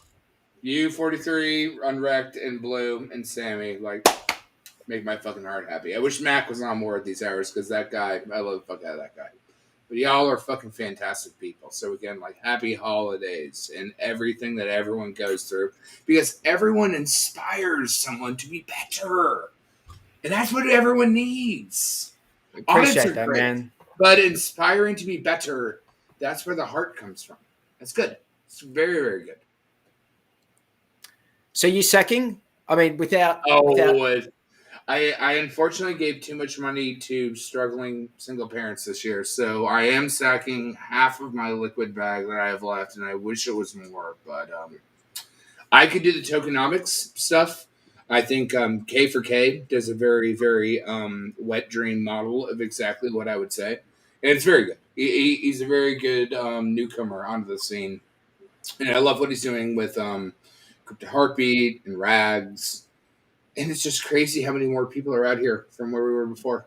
You know what I mean? I'm day 143 instead of you 43, right? Oddly enough with the fucking numbers. But it's crazy where we've come from now to then. But yeah, I'm sacking hard. The tokenomics, and I can break down the mechanics, that's what I do for a living. But it's good.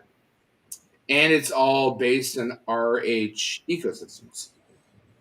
And that's why, I agree with what Blue was saying, that we want more projects and products that are immutable, admin keyed, audited, and all the rest of that type of stuff in the ecosystem. But when we start with this as a vector, as a bridge, as a standard, it sets the standard. Because I was around in 2017 as an ICO influencer. I was the fucking stupid bit boy. Didn't get paid for shit. Oh, yeah. I didn't get paid for shit. But here's the crazy thing is, my videos were tippity top as a film dev. Like, all these people that put up all this sizzle stupid shit, I look at it as a game dev or as a film guy and be like, you know your ass fan. You should probably learn how to build a video. But I tried to put the best light on it as I could. So that's where, when I come from with my opinion, where I came from to where I am now, right? And so I come from that opinion. Ooh, why don't you think you were? Why do you think you weren't successful during that period? Oh, it's because they're all fucking fake coins. It was all fucking fake PulseChain. My shit was on top. Yeah, but like this. No, I mean, like, if you were doing the same as like all those influencers. It's small fish, big fish. You take more, not more. We all got promised nonsense. It took me like 8 hours to cut a video that was proper. Like none of these because my shit was proper. Like, I did actual cutting, editing, premium cuts of everything. So I digest someone else's white paper they couldn't even explain to me and try to. It was a stupid thing to do. But that was 17, right? I learned. That's why I have my legs that I can talk about all the rest of that, because I was there. I did all this. And maybe I got paid by one thing that worked out, and that was barely squat. But what I have now is experience, right? If we look back in like Spartans from like 300, what do they have? Suffering. That way they survive. You have to suffer to survive. And if you didn't suffer, you probably don't know where to exit the car, do anything that would actually immediately save you, right? So you have to go through that experience model to actually have things actually matter. So I would hate to be an influencer these days, but because I was an influencer in 17, I have a different metric perspective on why I came forward to help build the captain's background, to do the HEX change background, to come on random streams at 4:14 in the morning, because I understand it. I was here. Wait, it's 4:14 in the morning over there. Yeah. Jeez. How do you do you it? You always see me at this hour. I'm always awake. That is true. That is true. That is so true. Come on, sir. You know this better. Do you just work at night? Is that your time? So in the game and entertainment industry, you have a thing called perforce or subversion. And that means that all the files are available because people sleep. So if you're the fixer or the wolf from Pulp Fiction, you can grab all the shit and get it done. It's inherently the same thing as the fixer bot, if you want to attribute it to something that people can understand. So a lot of my work, it's questionable whether people understand that, though. Let's just be honest. Most people, when I talk, their eyes roll back in their head, and I look at the whites of their eyes, and I'm like, yeah, all right, we'll go back to like B instead of like FN and OP. But yes, I work really late hours. Well, it's perfect for you coming on this show, that's for sure. I appreciate you, Aussies. Like, y'all are some of the best people in the world. Bro, we appreciate you, man. You've been on our show a few times now, like maybe 4 or 5 times. Yeah, I think the best one is when you hit me up. When not BitBoy, who the hell was it? Box mining. Yeah, that was the one. And you're like, you call to action. I'm like, fuck this guy. And he used to be one of my old mentors, right? Like, I used to look at this guy. Now, Crypto Junkies J, who is very, very, very heavy into DS. He is the one that's helping Ken do everything else. He was the one true soul that did shit right. But I had other ones, and they all fell on their face. And that's why when you called me to action, I was just like, fuck it, let's go. And dude, I love that. I love that. Just made it happen because that was a moment. That was an opportunity to go out and talk about that, man. And the funny thing is, nobody even talks about it. What we'll do is we will reference that back in time because this is what I do for a living. Box Mining is not a film guy. He is a talking head on a talking film thing. We will eat him alive eventually on that because it's archived in time now. He cannot do that. He does not even understand it because that wasn't his job. He's just a talking head because we can see what his payouts are. We can see what his actions are. We can see that he can't even apologize or make recompense for what he did. That is his own fault, and he will be eaten alive from that. Again, I have apologized. If I go off on you online, I am sorry. Box Mining, who is a paid shill, still has not apologized for anything he's done. He's not going to apologize. That guy's he's never going to apologize. He will call it. He will call HEX a scam for all of eternity, and keep making excuses for why. You know, the difference is that eventually, if you look at the tokenomics, like really, really look. So, the first crypto was EverQuest. You get paid to mine gold. That was the first crypto, right? Microtransactions were the first level of NFTs. They don't even understand this. I really don't even know how to comprehend or how to explain this to people. And so, like, he will be eaten alive by his own words, and he will be left by the dust. So, look, we do this thing called Bitch Tits of the Week every week. So everyone has left. So it's just Bluey. It's pretty much just gone sideways all week, hasn't it?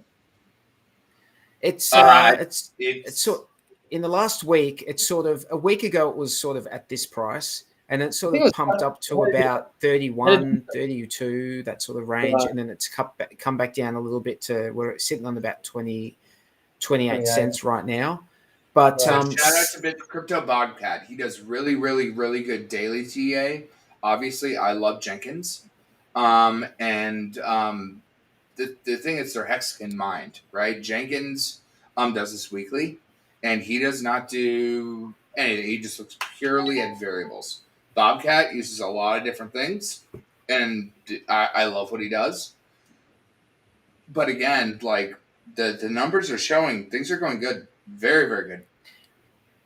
So since we don't have the spreadsheet because Jexxa's not here, so it's gonna have to be the honor system. So everyone just post the price call that you made last week for this week. We could put the form in the chat.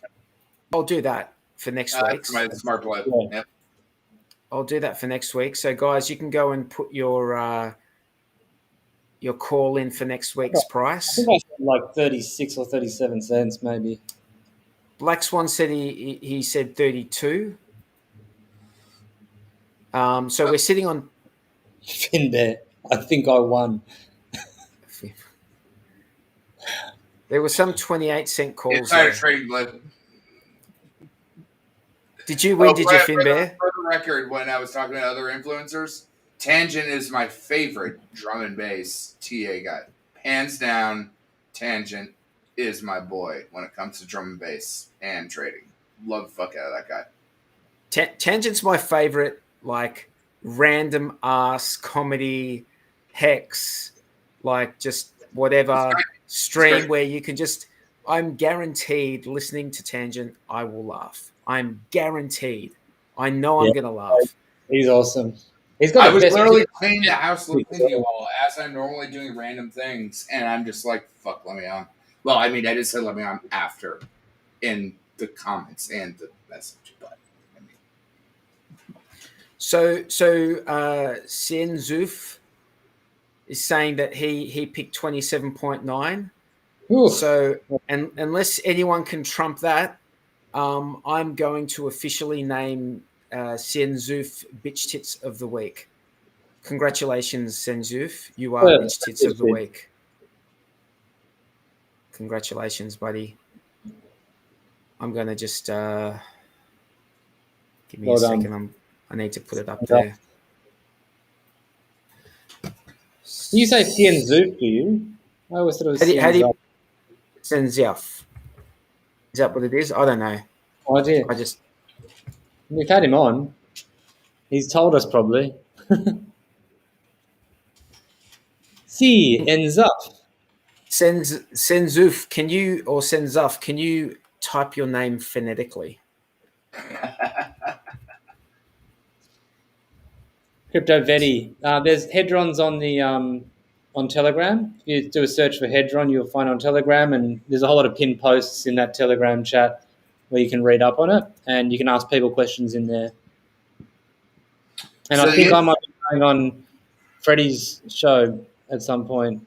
Maybe he mentioned something. He invited me on. Yep. So I'll have a bit more chat about it.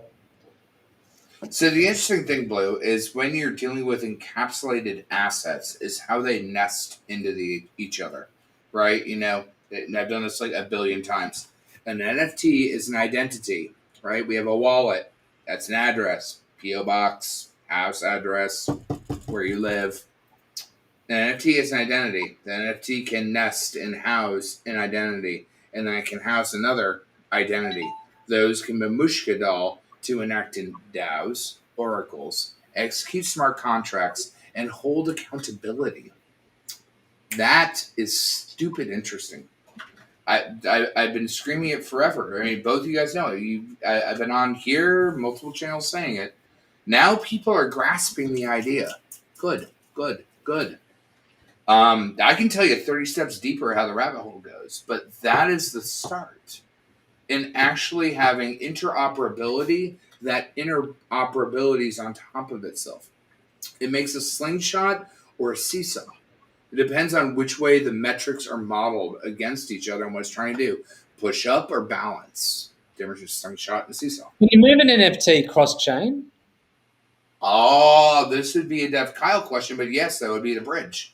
A bridge would have a commonality of the same contract that it would be bridged against. Again, I deal professionally with puzzles. I don't care what the puzzle pieces are print on. It could be a lake. It could be uNrekt Pyrate. It could be anything. I look at how the puzzles piece together, and I look for peers within my ecosystem to be like, does this code work? Again, like 43 was saying earlier, the audit. If the code works, and I know that I'm plugging the right piece into the right piece, it works. In game dev, it's technically visual scripting, right? I don't have to do C++ or C++. I do components that plug into each other, and I should theoretically be able to gauge how they work. Not always how they work, should. But that gives you a good 53% chance to know what's going to happen. And that's a great place to start. Like over half is a great place to start. That's where you have QA. That's where you have testing. That's why you have fucking test nets. Right? Kool-Aid, do you have any insight into, I mean, I don't know much about DAOs, but listening to Richard talk this week, he was talking about a DAO for controlling or managing which tokens will have incentives on PulseX. Sure. I can't speak to it like a coder, right? I can speak to it like a theorist, right? Again, like 99% of my job is modeling out an idea, and then you take it to a programmer that fleshes it out, and then you bring that back to the board where a QA person, someone I don't want to say lower, but someone that grinds to figure out the problems, they bring it back up, and then you look at the solutions on how it works together, and you splay that out. Then you look at it like, did it work? And you postulate, be like, why didn't it work? Was there a component or a mechanic that was needed? And that's why it burns me when people say the word game theory. Game theory is game mechanics, system design, and social consensus.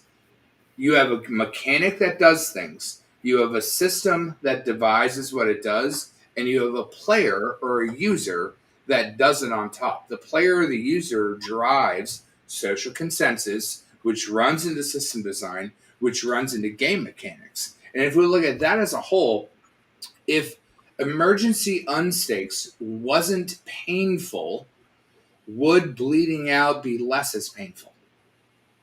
That's game theory. Most people don't understand that concept. They're stuck at game mechanics. If that makes sense, sir. It's sort of like, that question of whether it's better to run the good accounting function at the beginning when a stake matures, because it's going to get run anyway at the end of that 2-week period by the entity, if we're talking like a huge stake, just like what happened a couple of weeks ago with the OA. Yep. And we know who did that too. And that was fantastical. And I don't know if I would agree with it, but actually it's fantastic because I don't have to agree with it. What matters is that it happened. That is the key. And because we can look at social dynamics on what happens that it happens. Don't want to talk or anything, but the whole liquid loans thing that someone else can run the mechanic on top of stuff, good. That's a good mechanic that holds the community accountable. If anybody has big stakes or big stakes that have been in for a long time coming out within the next month, they might want to consider good accounting them instead of minting them because of the game mechanics of Hedron. So I'd highly recommend you go and check that out before you mint your stakes. It might be better. You might be better off just good accounting for now. I mean that's interesting. Because now you're thinking more like I've been talking about with encapsulated NFTs and multiple contracts wrapped on contracts, and you need to be responsible for the first tier of a dam and the flood where it goes earlier, right? So you are correct. And Bluey, just to clarify, that's because if they get minted, contract's over. The contract's over, and you no longer get credit for the T shares that Hedron is giving you an airdrop for. Is that correct? Yeah, and it has also to do with how they've been incentivizing the launch period, because for the first 100 days you get bonuses for minting your Hedron during that time. And so on the very, very first day of the contract, you get a 10x bonus for any Hedron you mint. And so rather than if you have a 2-year stake that you're about to end, you might want to good account it for now, wait until Hedron comes out, and on that first day, if you mint it, you'll get 10 times the bonus Hedron. I mean, besides Hedron, I'll tell you fucking proper alpha here. Nobody should be doing shit before the fork. Right now. You need to know that Hedron, again, Bluey, I haven't done any research into that, but I've been talking about encapsulated stakes for a while, and what Hedron is doing is technically encapsulated stakes. Your HEX that gets rolled over can be manipulated differently through different contracts. Your HEX, or HEX on Pulse, you should handle differently. They are two different assets. And you can even take that to one more level. You can take that asset and sacrifice for PulseX, for liquid loans, for whatever the fuck you want. But right now, you have the chance to have liquid HEX that can be split. And once that's split, you can make differences based on the parameter of the network that you are on, period. So if you're not...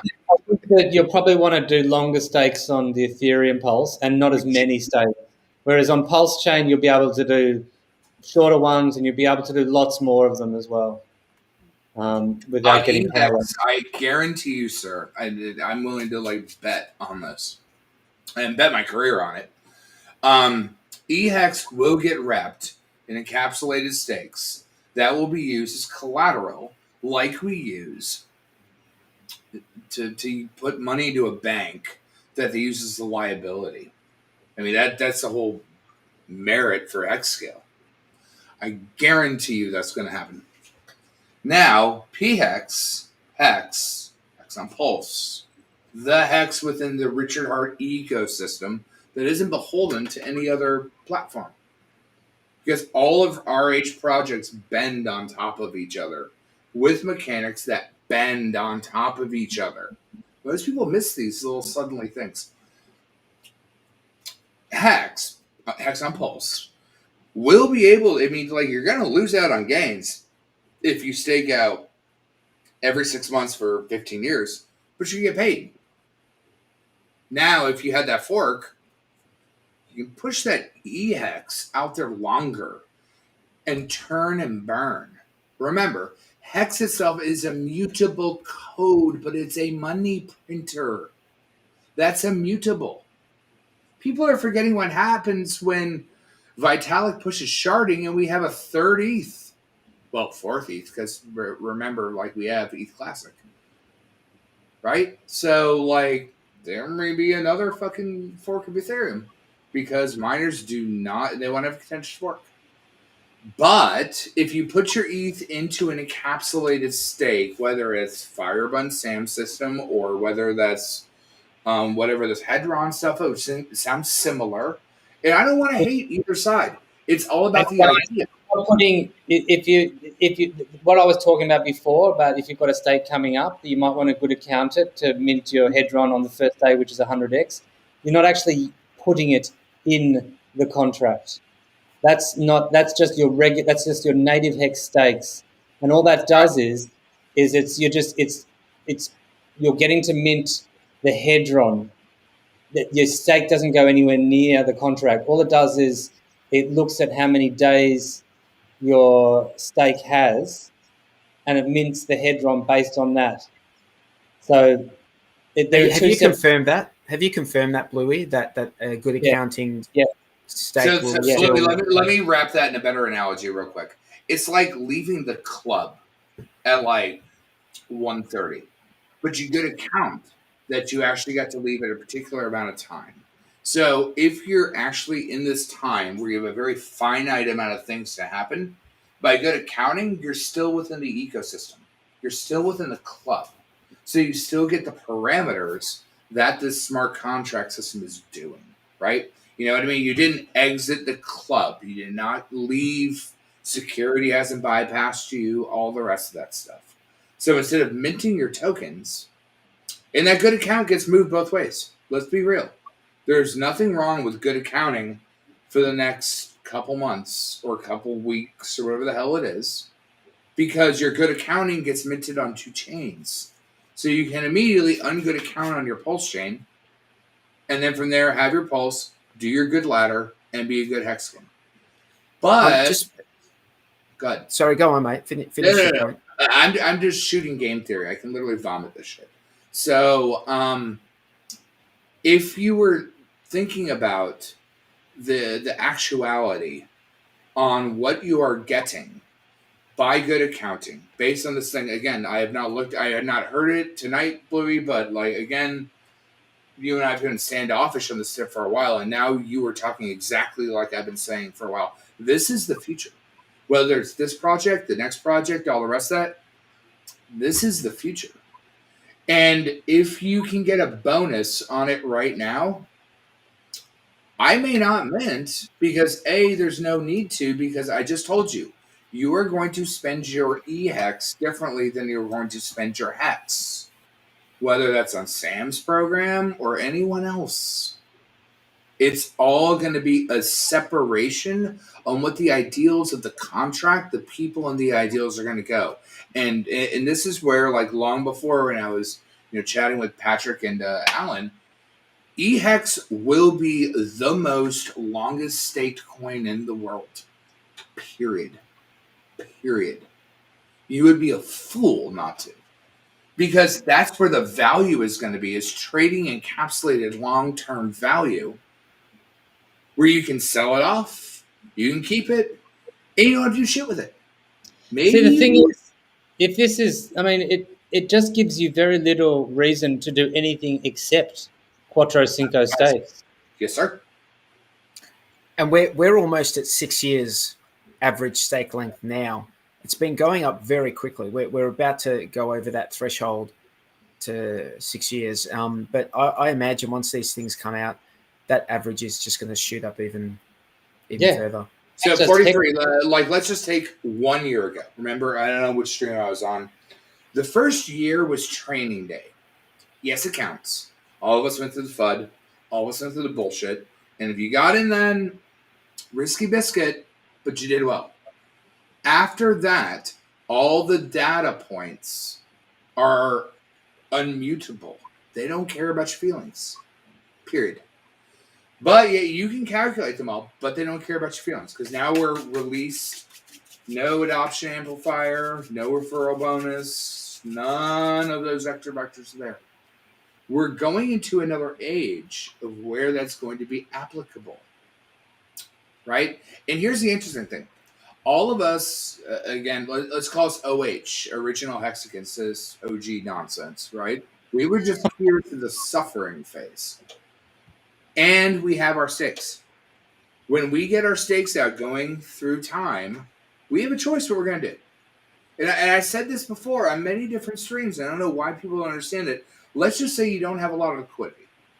You can take your HEX on Pulse, and cash it out, bridge over ETH, cash out your expensive HEX if it's expensive at that time under your EHEX side. Then you have that. What are you going to do? You're going to take your HEX on the EHEX side, and you're going to stick that into the most beneficial contract that has interoperability to work with further bridges and wedges and things that actually manipulate the system in the proper direction. We're not going to need to sell. We're not going to need to sell our HEX. No. I'm just saying you're going to put it in encapsulated, shove it into the fucking 5555. That's what I'm saying. We're not actually going to need to sell it on market. We're just going to be able to put it into these encapsulated stakes and sell those encapsulated stakes down the track. What do you think that the feature of like HEX scale is? It's the same market value of the exact same thing, but they're going to take that method and model and then take that to fintech to be able to have it where people can buy ETFs around this market model. And like I said earlier, I'm going to take my liquidity in EHEX in encapsulated stake and I don't like banks leveraging shit, but I could do that. And then they put that on the board and I get fiat for it. I mean, that's, I believe what different, I can't name names, but what different people are trying to do. And it's right. It's exactly correct. That's exactly what's going to happen. So EHEX is going to be the most 55555 stakes solution. It is to be scarce as fucking hell. What did Richard say? He wants HEX high on both scales. And that's where the arbitrage fund comes in. Because let's say there's a dip on one side. Someone's going to scoop that up. And here's the fun thing, right? So let's just say you have some EHEX. You could actually bridge that through the bridge to make a liquidity pool and then pair it and then go buy some HEX, pound HEX on Pulse. Gee, wouldn't it be interesting? Wouldn't it be interesting if the OA did something like that?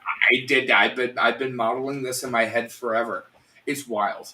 What I see in my head is bloody wild, but that's what I do for a living. It would keep the price on both sides like very, very close together. Here's the first thing that will happen before that happens. The first thing that will happen will be the liquidity prayer on USDC.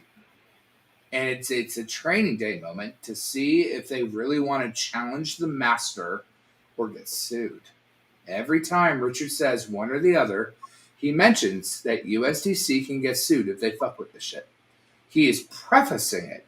In fact, he is actually saying it that someone could take it to court. And he is literally a witness that they, as a $1 billion whatever circle group, all the rest of that, should have done this research and should have known better. By stating the model, there's an old term in theosophy, give evil a name and makes it real. They know that they cannot invalidate that bridge. Richard suggested that he could harvest all the USDC on his tweet. He didn't say that he could also take all that USDC and rip it and pair it with the war chest of whatever entity and then bridge that in. And now we have a one-to-one relationship with a stable. What does the stable do? Well, fuck, we've been dealing with Tether forever and a day, long before GUSD, USDC, fucking LUSD, all the rest of that. Fractionalized reserve of Tether. Now, we just bridged over this liquidity from USDC, forced, but go fuck y'all.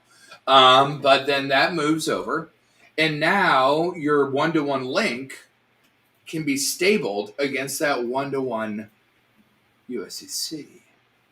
Now, HEX will always be the gem.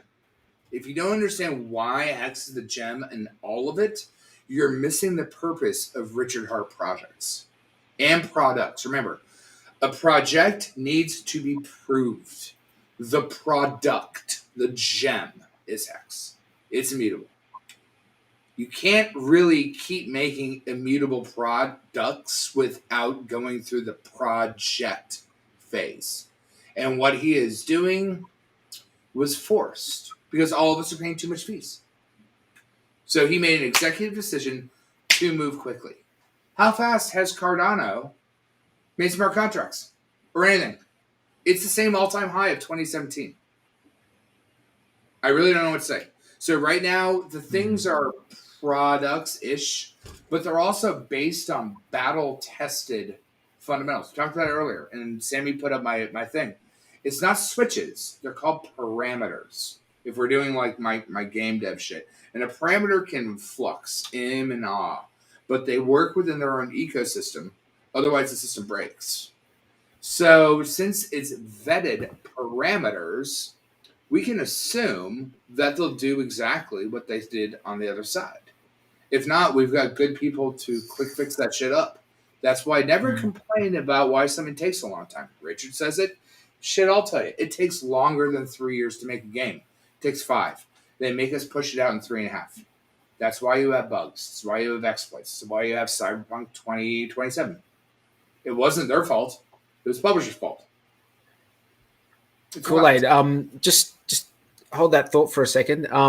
We've got this question here I've been wanting to answer for a little while. Does anyone know if and when the sacrifice occurs? Are we sacrificing for PLSX tokens separately and second token in a different sacrifice? Second token doesn't matter at all. Yeah. The second token is going to be a reward for providing liquidity. And that's how you're going to get that token. That's not going to be a sacrifice token, as far as I understand it at this point in time. It's an incentive. It's like a credit. It's like the PLSX token is the only one that the upcoming sacrifice is for. It is the only one. Now, I saw just a second ago, someone put in the chat, I think it was Brizology, that we had a daily payout today in HEX of 6.65 HEX. That's delicious. That's I fantastic. was just onboarding someone having to go through the process of what were we 2.3 HEX. I think that's when I got on, so day 143, and then after a big payday, we jumped from like 3.3 to 5, and now we're crawling on 6. But not only 6 per payout, but almost 0.7x or times more in time, right? We started at like 3 or 4 years in like 3 or 4 HEX. Now we're at 6-ish years and almost 6-ish HEX.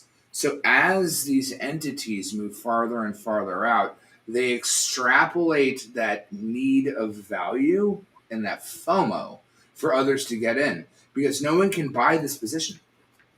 If you're not here, you're going to pay a lot more to get there.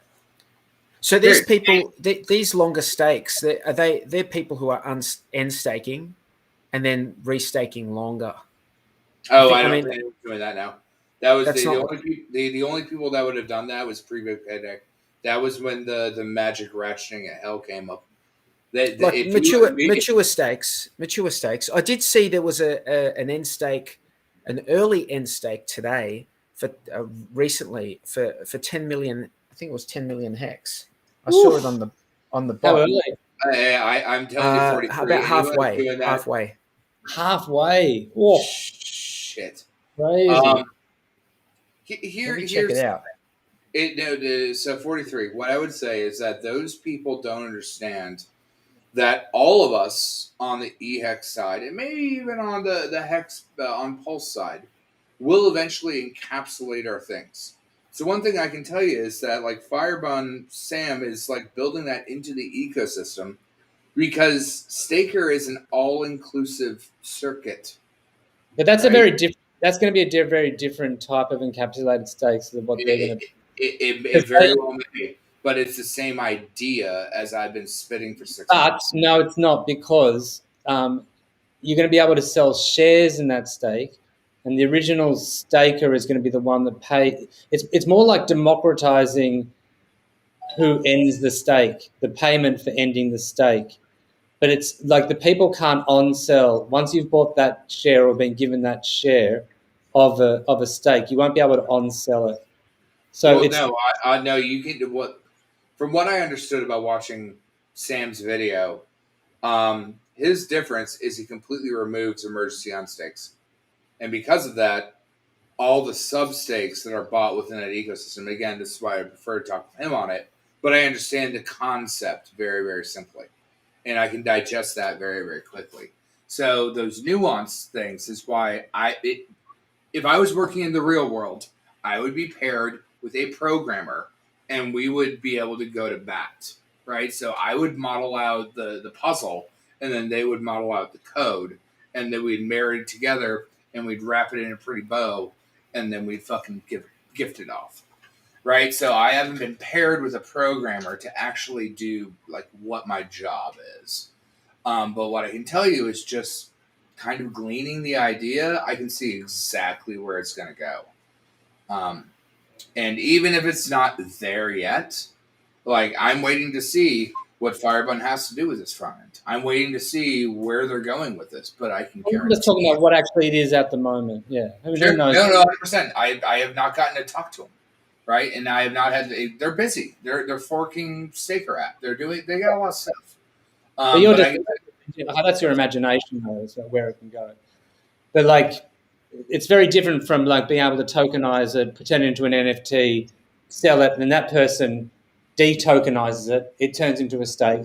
Then they can tokenize it again. They can send it to another address or sell it on, and it can be this on-sold because it's an NFT. That's actually super simple for me to solve. That's what I'm saying. Hedron does that. The Hedron contract does that.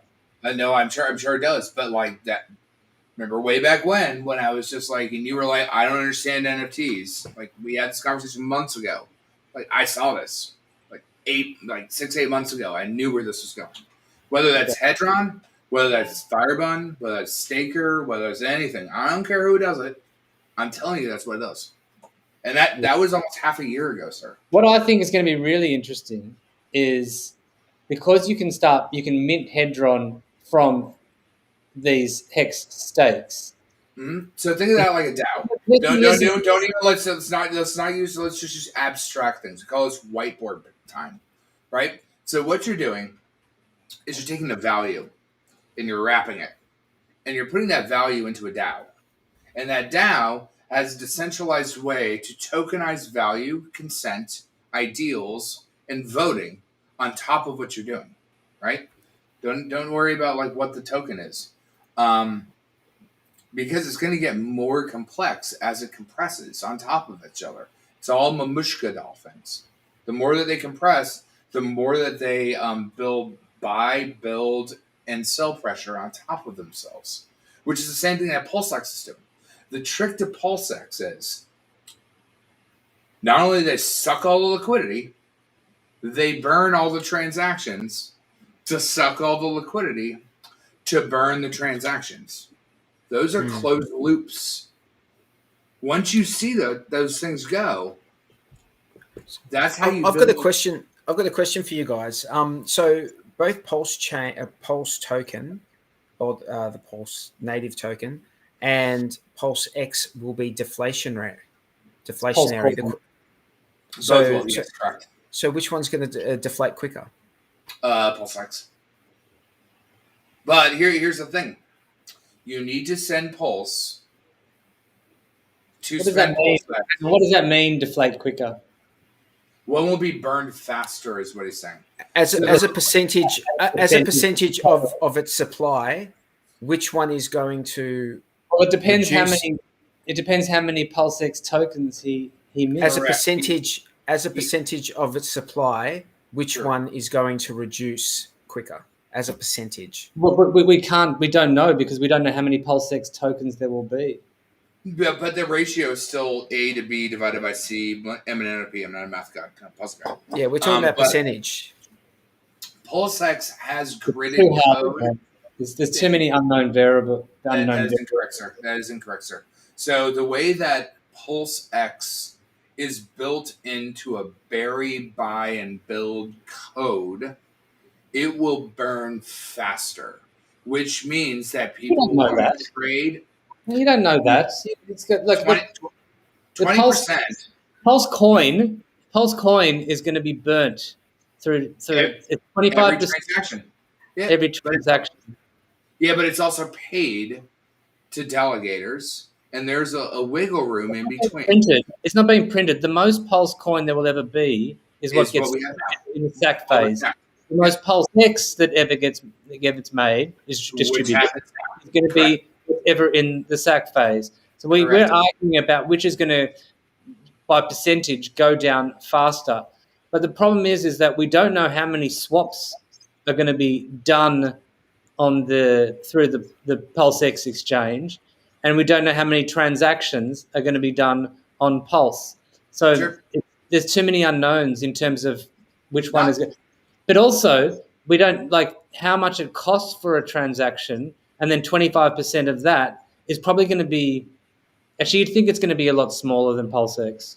Yeah. So let me that's what I think, because we know the percentage of the fee. It's going to be almost 21% of the fee, of that 0.29% fee that's going to get bought and burnt. So we know what we actually know what it's going to be for. See, the thing is that Pulse transactions aren't a percentage of anything. It'll be a rate, just a flat rate. Okay, so by the way, I want to shout out to Briz. He says, this is how you get quadrilization size of derivative markets. So you won't get, if he's talking about Hedron, that's it. You won't get it's completely different. It's not a derivatives market. And you haven't really understood. Anyway, what I was trying to say was, if you have multiple dApps that use and spend Pulse within their own ecosystem, let's just say a hot NFT, let's just say you have to spend Pulse to check your GPS, whatever the fuck, something stupid. You're going to spend the Pulse there, and there's where your Pulse will be burned faster. But when people transact to spend and change coins, that's where PulseX gets burned faster, because that's the dApp. It also depends on what kind of contracts people build and how much gas those contracts start burning. Like if everyone starts buying NFTs and minting NFTs and they take an absolute ton of gas, then all of a sudden... It's ludicrous, sir. Think about a game. Think about how much Pulse you would have to start a game. Whether that's ludicrous, whether that's like half of a penny, but you have 10 million users that play the game every 30 minutes. That in and of itself burns a metric amount of Pulse. Now, what those users will do is they'll take that liquidity of Pulse and then convert it to whatever they want. And that's the whole thing we've been talking about forever.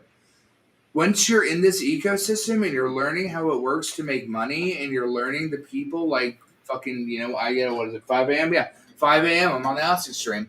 They will eventually realize that HEX is the gem. But them being in the ecosystem and playing Frogger will create liquidity value. And when they want to convert that from Pulse... Value? What's that? It's the value of liquidity. It's the weight of metric value of what appreciates faster. They'll look like, I'm making money over here in Pulse, or I have this transaction coin, like riding on the interstate, right? Like riding a bike. And they realize that I get paid faster to ride a Vespa or a scooter. So now they have a Vespa. and they're like, oh, I've got this HEX coin over here. I can get that and stake it and then get metric rewards on top of that. That'll come. You know what it's going to come down to? HEX showed us what it's going to come down to. It's going to come down to people's behavior. Will people hold it more than they do sell it? Sure. That's what it comes down. That's what a market is. That's what HEX showed us. If people hold it more than they're selling it, then the price will go up. The same thing will be for PulseCoin, and the same thing will be for PulseX. It'll depend on people, how much people hold it compared to how much they sell it. But remember, Bluey, that's what I said. You have game mechanics, you have system design, and you have social consent, right? So the social consent is the top of the pyramid that runs everything else down. When they realize that, that's social consent. That's what I've been spitting forever. Consensus, yeah. Yeah, correct. Because they will realize it's cheaper, easier, and more beneficial to do this over here. And then take that value and then do something else versus fuck around over here. Oh, you're correct. 100%. There's going to be less and less reason to sell HEX. Because HEX is going to be the top of the value chain. HEX is the gem. And on top of that, it also has it on 2 chains. And when I was on Whales and Axis on the Nixon stream, Axis nailed the fucking terminology. It's the 2 metric suns that operate on their own gravitational mass. And and Pulse and PulseX live in between these 2 event horizons.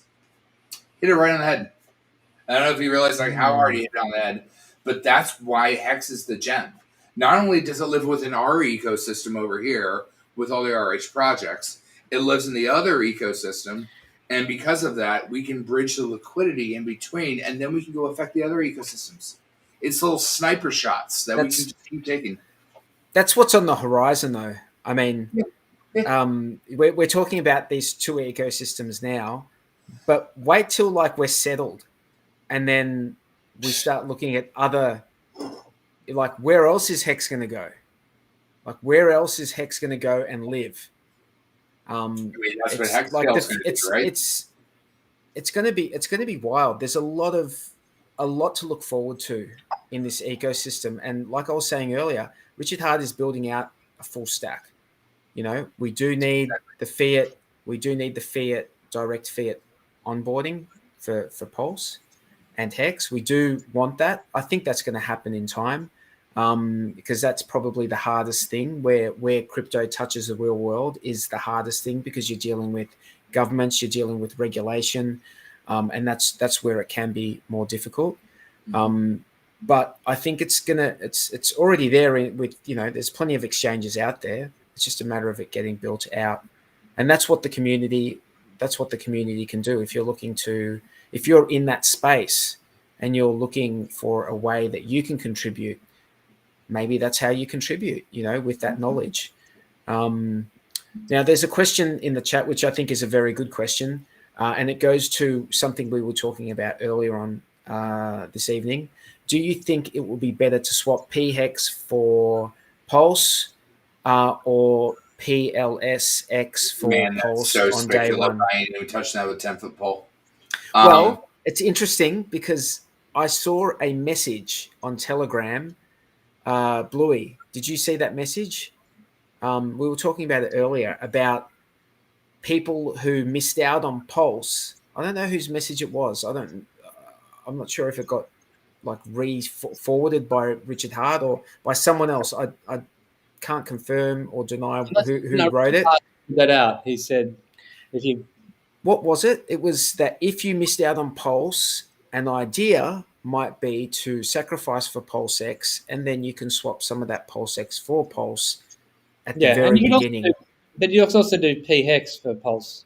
You could also do PX for Pulse. Yeah. The question is, it's missing one final component, gentlemen. HEX is nothing without the T-share. HEX is the multiplier. T-share is the value. Warren Buffett, price is what you pay, value is what you get. You cannot buy a T-share without your HEX. Either chain. Give 0 fucks. So that question is a loaded question. To swap T-shares for Pulse and PulseX, that's where you lose. Now, HEX itself is the primary gem of the liquidity provider for everything. And if you were OG, OH, original Hexagon, or just someone that has some metric value, you can buy in Genesis level because Pulse and PulseX are just starting out. This is the unknown part. It's that when things launch, the first 2 years seems to be when they grow the quickest. And even though HEX is probably better, I'm going to say, than Pulse and PulseX. T-shares are better. T-shares are better, but just getting in at the ground floor, there's something to be said because that's where a lot of the speculation happens. And that's when those two things could explode out and beat HEX for those 2 years, maybe. I mean, I'm coaching my fucking ducklings that they should gamify and look at the metric moves that the GAINZ. Just by all of it. Just have something. No, you're 1,000% correct. Because think about it. A T-share is locked in space. It can't do shit. Right? It's locked in space. If you have liquid HEX, you use that liquid HEX to buy the T-shirt. Right? You're down over here. Liquid HEX. T-shirt. Top tier. Money printer. Your liquid HEX does nothing. It goes up and down based on the value, but it does not give you yield. You have not earned the fact that you get yield. Especially long stakes. Yeah, 100%. That's game theory, right? I'm totally agreeing. Yeah. Yeah. So what I'm saying is that you will probably get quicker gains if you're not Genesis already on PulseX and you were not Genesis on Pulse. You will get quicker gains doing that. However, you are betting an endgame on T-shares. T-shares will win, but HEX is the multiplier. It's the buyer. It's the broker of T-shares. When people everyone's going to have a different life situation. 100%. And when I coach people, I deal with someone that's a 40 or 50-year-old or someone that has kids. Different when I coach a 20-year-old. Yeah. Yeah, it's hard. It's beginning very hard to know how to recommend as well, like this or that or percentages. It's like if you don't have your T-shares, try to understand as much as you can, and then just make a good guess and have a bit in each of these things. I think at least. And you see, the thing is that after finding out about Hedron, that made me go even more weight towards having HEX stakes, because HEX stakes is how Hedron is going to be distributed, and it gives you a lot of options with HEX. Yep. And it just makes holding HEX even more and staking HEX even more enticing. So it's hard. It's hard to know how to. There we go. How to divide it all up. Hey guys, thanks for coming on and chatting. We've been on for about we could go for 3 hours. I can go back to the thing. Wrap it up. We've been going for about 2.5 hours. So shout out to everyone in the chat. I can see when you stream for 2.5 hours, people come in and they leave and they come in. But shout out to everyone in the chat. We've got plenty of people in there. We appreciate every single one of you. Big thank you to Bloobum and Crypto Kool-Aid. Do you guys want to say anything before we wind it up? Yeah, Blue, it's all you. I just come on as a cameo. I'm just a little ghost in the shell that hops on every now and then. I appreciate all of you all fucking so much. Okay, well, Crypto Vetti just has one more question. I'd love to just leave it on answering that one last question. Is someone able to explain how the HEX T-share rate increases, please? Is it calculated by the T-shares burnt when stakes are I can do this. We do this. So, first of all, watch Whales Only. He goes all this through graphs. But you have to look at the simple parameter. each time that a hex stake gets unstaked, it harvests and looks at what is the most expensive thing, and that sets the floor, right? And so, like, once big payday stakes come out of market, which is a different parameter, if you don't understand that, please watch Whales Only. Those guys are the big guys. And as different stakes get unstaked, it ratchets the system higher and higher and higher. So if we look at something simple, like let's say, let's keep it brief. Sorry, because I want to go. Go ahead. No offense. I talk forever, so go ahead. Yeah, I mean, basically, like the share rate can only ever increase because when a stake is ended, it looks if it could have done with the same amount of number of days, if it could have done. I can't it never gets defeated by itself. Whenever a stake gets increased, whether it's a higher or a lower, it looks at the variable and says, this is the top of the day. That's it. Game over. You can take it more complex. Can I get the same amount of T shares? Never. Yeah. So the question is, that's what it looks at. The contract looks at with the same amount of days and the same amount of hex. Can I get more T shares if for that period of time? And it won't allow you to. You could only ever get the same amount. Best case scenario, but most likely you'll have to set that stake longer to keep the same amount of T shares. And then it gets to a point, if the stake is long enough that, if you're talking about a 10-year stake, you're already maxed out. You're never going to get more T shares by restaking for a longer period of time than 10 years. So let's take that exact idea, just one little quick insight. Yeah. That is what the buy and burn does. It's what you just hit on 43. Those longer shares, you'll never fucking touch them. Game over. The buy and burn does that from the other side. It pushes the metric model up faster and faster from the intrinsic model. But sorry to interrupt. But yeah. No, look, I think. Yeah, go on. Thanks, everyone.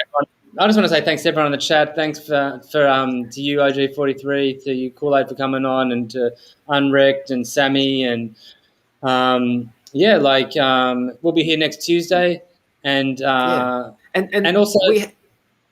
we've had a good 2021, haven't we?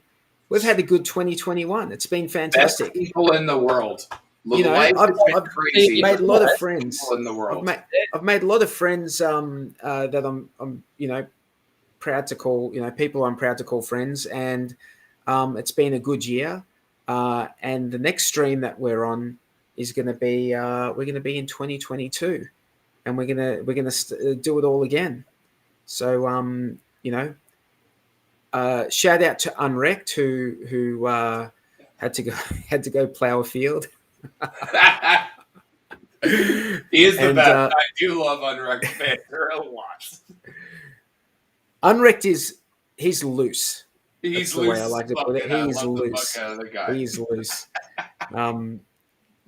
Yeah, absolutely. So big shout out to him. Shout out to Sammy. Shout out to Jexxa. Shout out to Tangent. Big shout out to you, Bluey.